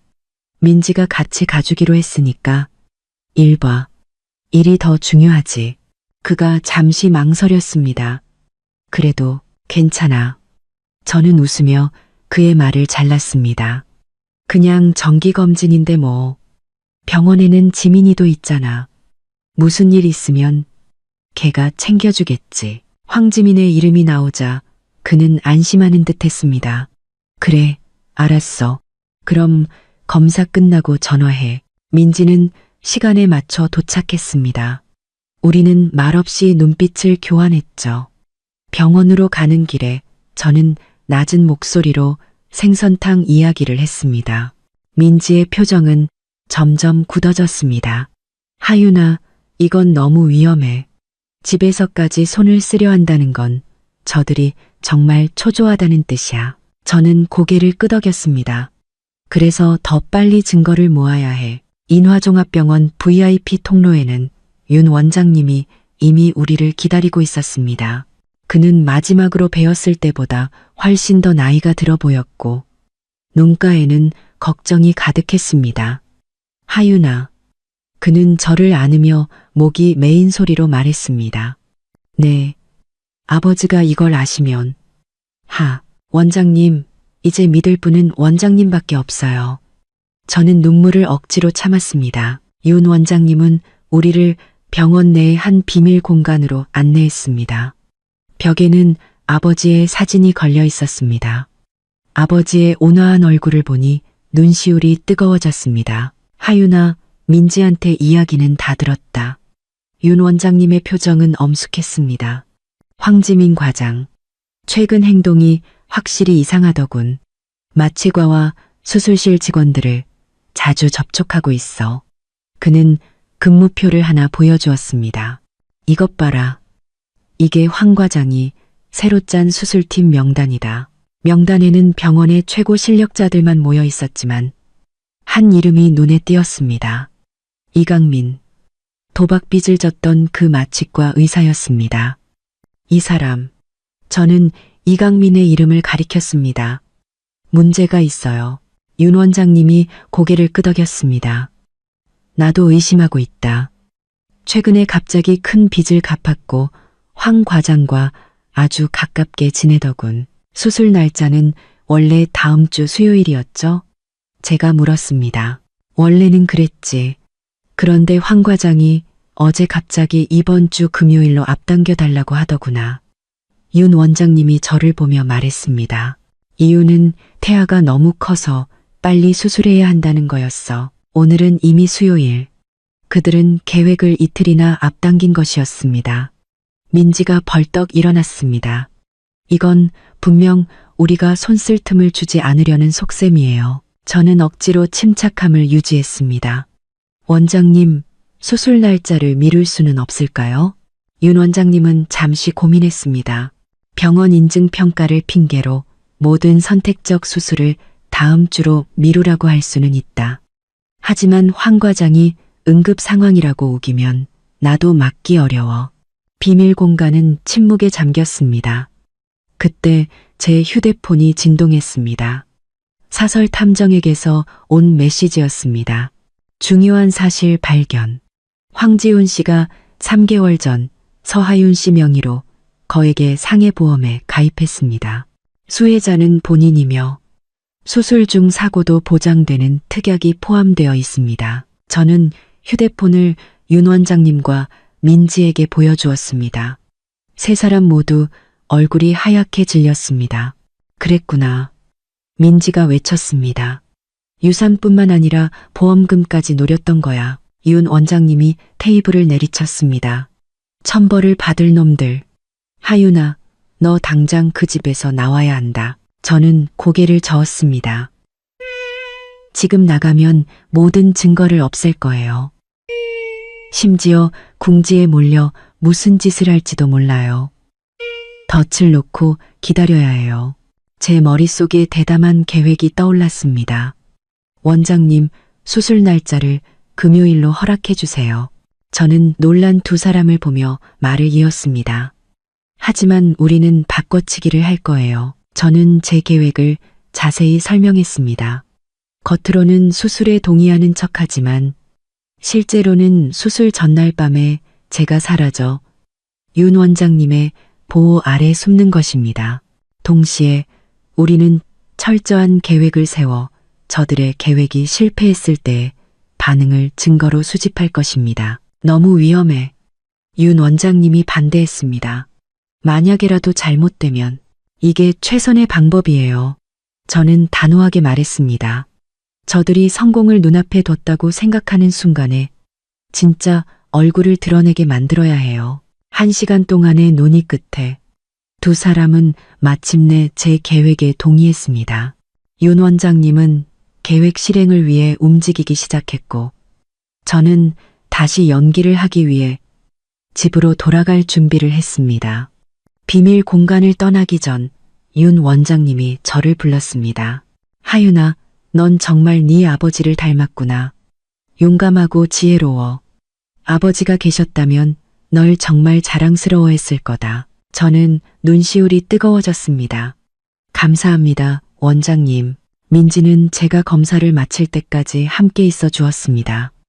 소식을 들은 황지민이 예상대로 달려왔습니다. 형님, 검사 결과 어때요? 그녀는 상냥하게 웃었고 흰 가운은 먼지 하나 없이 깨끗했습니다. 저는 걱정스러운 척 말했습니다. 아기가 또 조금 컸대. 의사 선생님이 빨리 수술하는 게 좋겠다고 하시네. 황지민의 눈이 반짝 빛났습니다. 그럼 이번 주 금요일로 잡아요. 제가 최고의 팀을 꾸려놨어요. 저는 잠시 망설이는 척했습니다. 하지만 지훈 씨는 오빠는 제가 설득할게요. 그녀는 다급하게 제 말을 잘랐습니다. 형님 안전이 제일 중요하죠. 저는 그녀의 눈을 보며 물었습니다. 지민아, 수술. 정말 안전한 거지? 나 좀 무서운데. 그녀는 제 손을 잡았습니다. 그 목소리는 너무나도 진심 어리게 들려서 소름이 돋을 정도였습니다. 걱정 마세요, 형님. 제가 직접 지켜볼 건데요. 절대 아무 일 없을 거예요. 절대적으로 내가 죽게 만들겠다는 거겠지. 저는 속으로 냉소하며 겉으로는 안심한 척했습니다. 그래, 너만 믿을게. 병원을 나올 때 민지가 제 손을 꼭 잡았습니다. 하윤아, 정말 조심해야 해. 이제부터 저들이 주는 건 아무것도 먹지 마. 저는 고개를 끄덕였습니다. 마음속에는 두려움과 결단이 공존했습니다. 집에 돌아오니 황지훈이 이미 와 있었습니다. 기분이 무척 좋아 보였죠. 검사 어땠어? 그가 다가와 저를 안았습니다. 아기는 괜찮은데 조금 크대. 지민이가 금요일에 수술하자고 하더라. 저는 그의 반응을 살폈습니다. 그의 얼굴에는 감출 수 없는 기쁨이 스쳐 지나갔지만 곧 걱정스러운 표정으로 바뀌었습니다. 그렇게 빨리? 하지만 전문가가 그렇게 말한다면 의사 말을 따라야지. 정말 대단한 연기력이었습니다. 저는 속으로 비웃었습니다. 저녁 식사 때 저는 입덧을 핑계로 제가 준비한 과일만 조금 먹었습니다. 황지훈은 억지로 권하지 않았지만 그의 눈빛에는 초조함이 서려 있었습니다. 그날 밤 저는 몰래 박 변호사님께 연락해 유언장을 다시 한번 수정했습니다. 만약 제가 잘못되더라도 황지훈은 단 1원도 받을 수 없도록 말이죠. 하윤아, 그래도 나는 네가 당장 그 집을 나오는 게 좋다고 생각한다. 박 변호사님이 걱정스럽게 말했습니다. 이틀만 시간을 더 주세요. 저는 말했습니다. 저들이 스스로 죗값을 치르게 만들 거예요. 깊은 밤, 저는 잠든 척하며 숨겨둔 카메라로 황지훈을 감시했습니다. 그는 제가 잠든 것을 확인하고는 조용히 서재로 갔습니다. 저는 즉시 도청 장치를 켰습니다. 수화기 너머로 그의 목소리가 들려왔습니다. 다 준비됐어. 금요일 오전. 약물 용량은 확인했지? 그래. 보험금 쪽은 문제없고 제 마음은 점점 더 차갑게 식어갔습니다. 그의 말 한마디, 한마디가 칼날이 되어 한때 아름다웠던 우리의 추억을 난도질했습니다. 다음 날 황지우는 유난히 살갑게 굴며 제 곁을 떠나지 않았습니다. 저는 그가 저를 감시하고 있다는 것을 알아차렸습니다. 제가 무언가 눈치채거나 외부와 연락하는 것을 막으려는 것이었죠. 점심때 저는 특정 가게의 디저트가 먹고 싶다고 그를 밖으로 내보냈습니다. 그 틈을 타 저는 재빨리 사설탐정에게 연락했습니다. 내일 황지민과 이강민의 동향을 집중적으로 감시해 주세요. 특히 두 사람의 접촉을요. 알겠습니다. 그리고 저희가 알아낸 바로는 황지훈 씨가 최근 싱가포르 이민 절차를 알아보고 있었습니다. 싱가포르, 최수아라는 여자가 있는 곳. 그들은 정말로 모든 일이 끝난 뒤 함께 떠날 계획이었던 겁니다. 전화를 끊자 제 마음속 마지막 망설임도 사라졌습니다. 황지훈은 금방 돌아왔습니다. 손에는 제가 말한 디저트가 들려 있었죠. 저는 웃으며 받아들고 그의 앞에서 한 입 먹는 척하다가 너무 달다는 핑계로 내려놓았습니다. 사실 저는 삼키지 않고 그가 한눈 파는 사이에 뱉어버렸습니다. 오후에는 황지민이 아기용품을 한가득 들고 찾아왔습니다. 형님, 우리 조카 선물이에요. 그녀는 환하게 웃었습니다. 저는 그녀가 가져온 아로마 가습기를 유심히 보았습니다.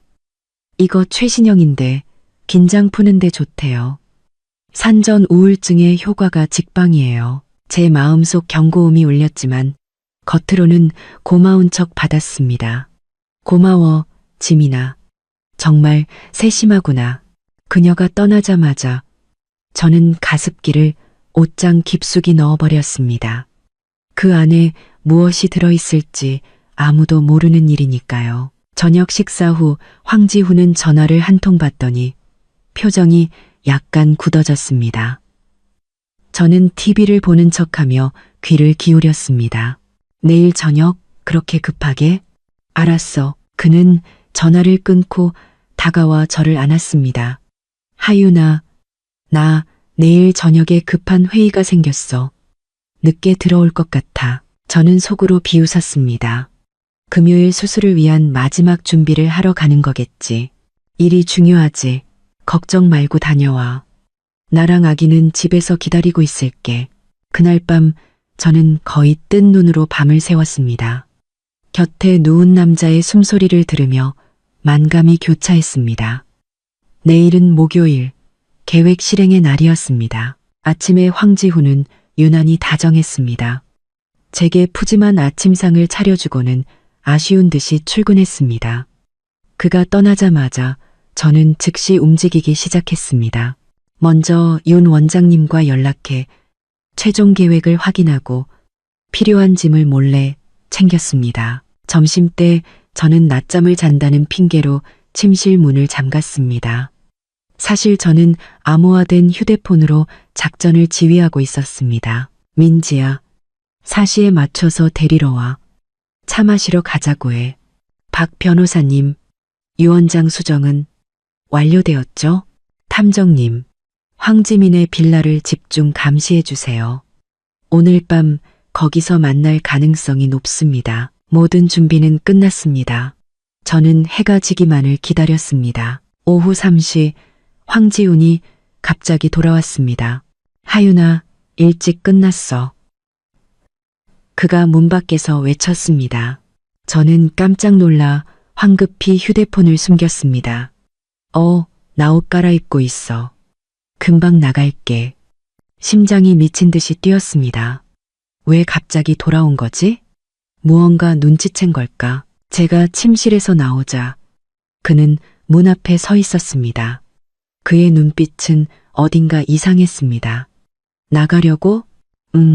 민지가 오후에 차 마시자고 해서 출산 전 마지막으로 보는 거라고 하네. 저는 최대한 자연스럽게 말했습니다. 그는 저를 잠시 쳐다보더니 갑자기 웃었습니다. 그래? 그럼 내가 데려다 줄게. 가슴이 철렁했습니다. 아니, 됐어. 민지가 데리러 온대. 괜찮아. 나도 어차피 할 일 없는데. 그는 완강했습니다. 의심을 사지 않기 위해 저는 거절할 수 없었습니다. 민지에게 몰래 메시지를 보내 계획 변경을 알려야 했습니다. 차 안의 공기는 이상하리만치 조용했습니다. 황지우는 백미러로 저를 힐끔힐끔 쳐다봤습니다. 눈빛은 복잡해 보였죠. 하윤아, 그가 갑자기 입을 열었습니다. 내가 너랑 우리 아기 얼마나 사랑하는지 알아? 저는 울렁거리는 속을 참고 고개를 끄덕였습니다. 알아. 무슨 일이 있더라도 그것만은 기억해줘. 그의 목소리는 약간 떨리고 있었습니다. 저는 놀라서 그를 쳐다봤습니다. 그 순간 그는 정말로 슬퍼 보였습니다. 후회하는 걸까요? 아니면 이것도 또 다른 연기일까요? 약속 장소에 도착하니 민지가 이미 와 있었습니다. 그녀는 황지훈을 보고 잠시 놀랐지만 곧 자연스럽게 행동했습니다. 지훈 씨도 왔네요. 같이 차 한잔해요. 황지훈은 고개를 저었습니다. 아니야, 자매끼리 할 얘기가 많을 텐데. 난 근처에서 볼일 좀 보고 올게. 끝날 때쯤 전화해. 그가 떠나자 민지가 즉시 제 손을 잡았습니다. 무슨 일이야? 왜 같이 온 거야? 모르겠어. 갑자기 돌아왔어.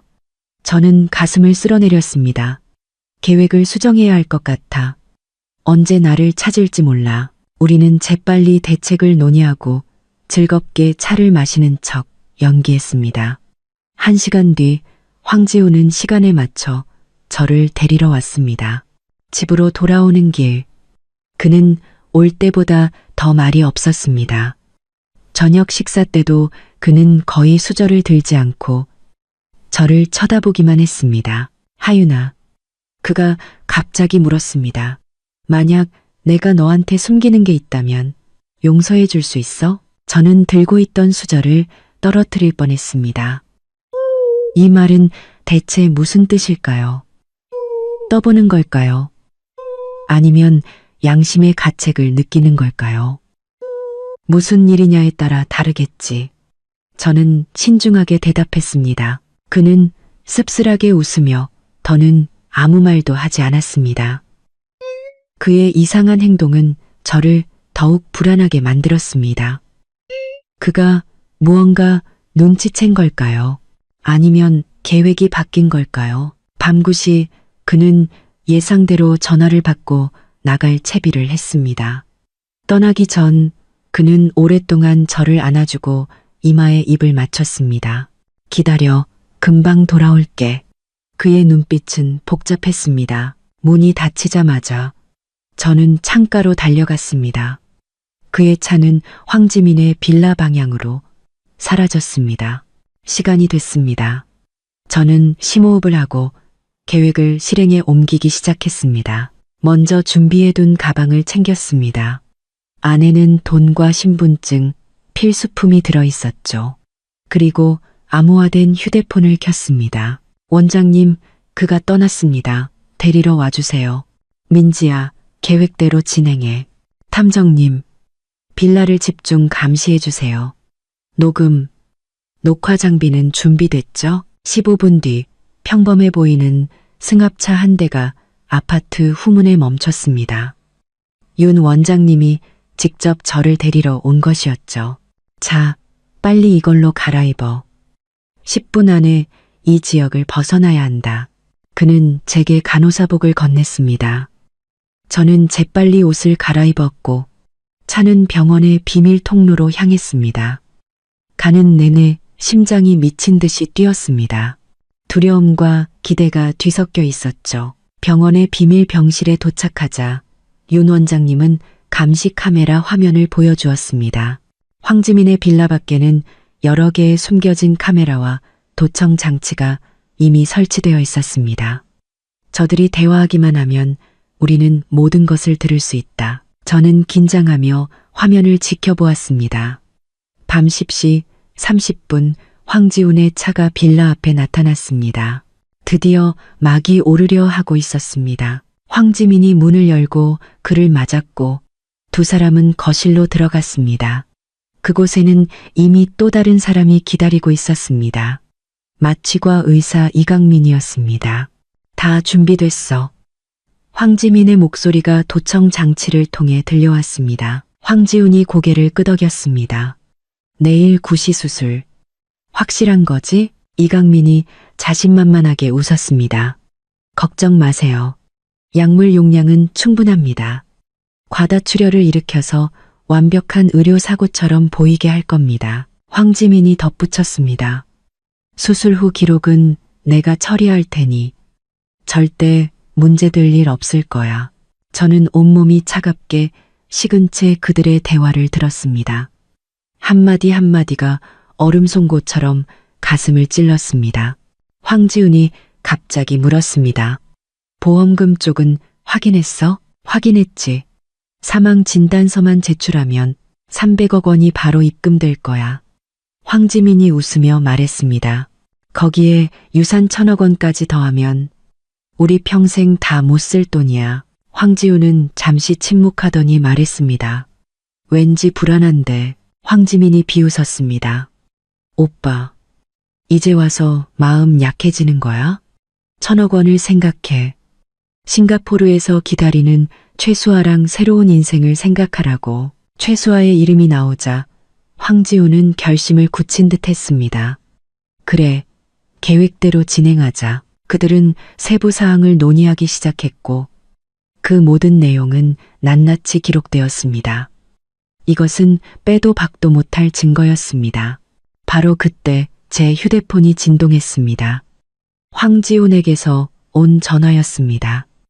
저는 깜짝 놀랐습니다. 왜 지금 전화를? 혹시 내가 집에 없는 걸 알아챈 걸까? 윤 원장님은 제게 진정하라는 손짓을 하며 장비를 가리켰습니다. 도청기 너머로 황지훈의 목소리가 들려왔습니다. 내가 전화해서 집에 얌전히 있는지 확인해 볼게. 단순한 확인 전화였던 겁니다. 저는 안도의 한숨을 쉬었습니다. 원장님, 저쪽 휴대폰 신호가 우리 녹음을 방해하지 않도록 전파방해 장치 준비해 주세요. 저는 전화를 받았습니다. 목소리가 떨리지 않도록 애썼습니다.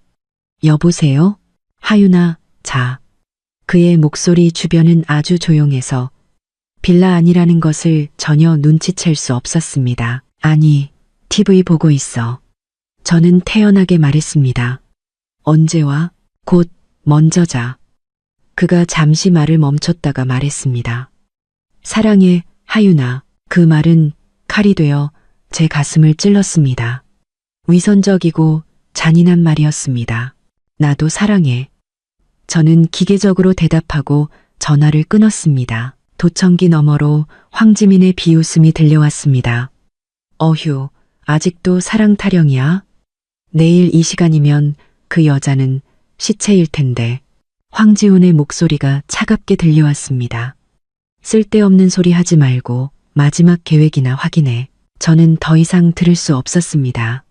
윤 원장님께 소리를 꺼달라고 손짓했죠. 됐어요. 이 정도 증거면 저들을 파멸시키기에 충분해요. 원장님, 경찰에 신고해 주세요. 저는 침착하게 말했습니다. 윤 원장님이 고개를 끄덕이며 특수 전화기를 들고 경찰 특수팀에 연결했습니다.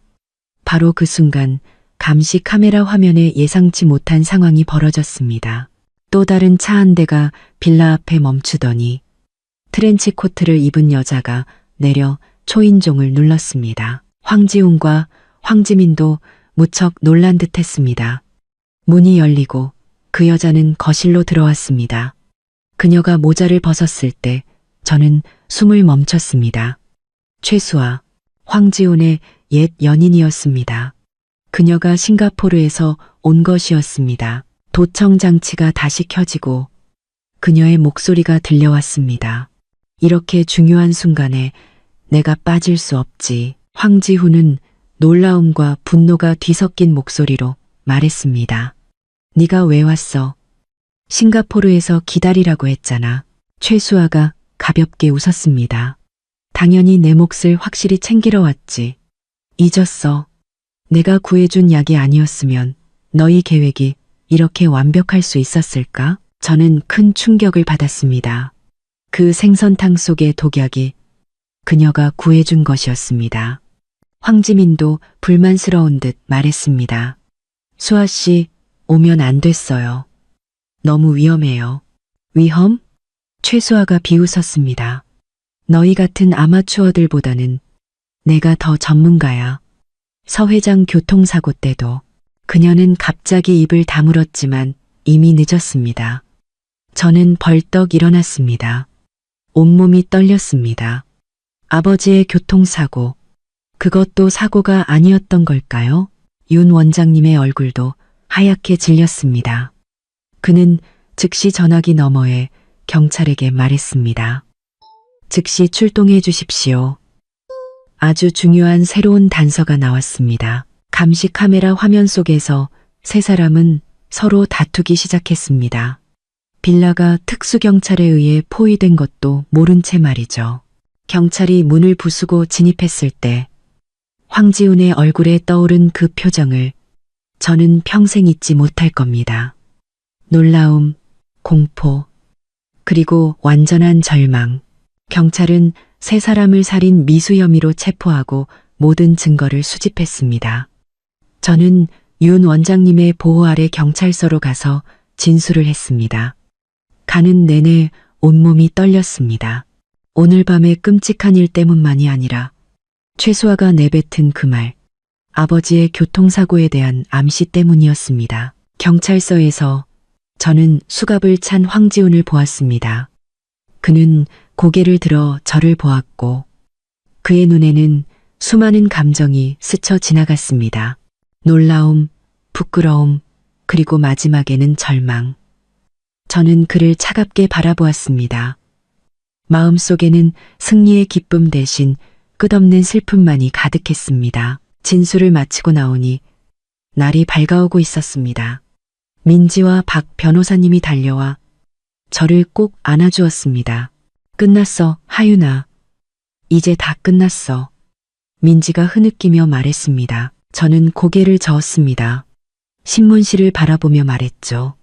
아니, 아직 완전히 끝나지 않았어. 최수아의 그 말은 제 마음에 밝힌 가시화도 같았습니다. 아버지의 교통사고, 반드시 진실을 밝혀내야 했습니다. 하지만 그 전에 저와 아이의 안전부터 확보해야 했습니다. 저는 경찰의 보호 아래 병원의 특실로 돌아왔습니다. 침대에 누워 뱃속의 아기를 쓰다듬으며 마침내 눈물을 흘렸습니다. 죽어버린 사랑을 위해, 부서진 신뢰를 위해, 그리고 새로 시작해야 할 용기를 위해. 아가, 엄마가 해냈어. 우리 이제 안전해. 하지만 저는 알고 있었습니다. 이 싸움은 이제 막 시작되었을 뿐이라는 것을.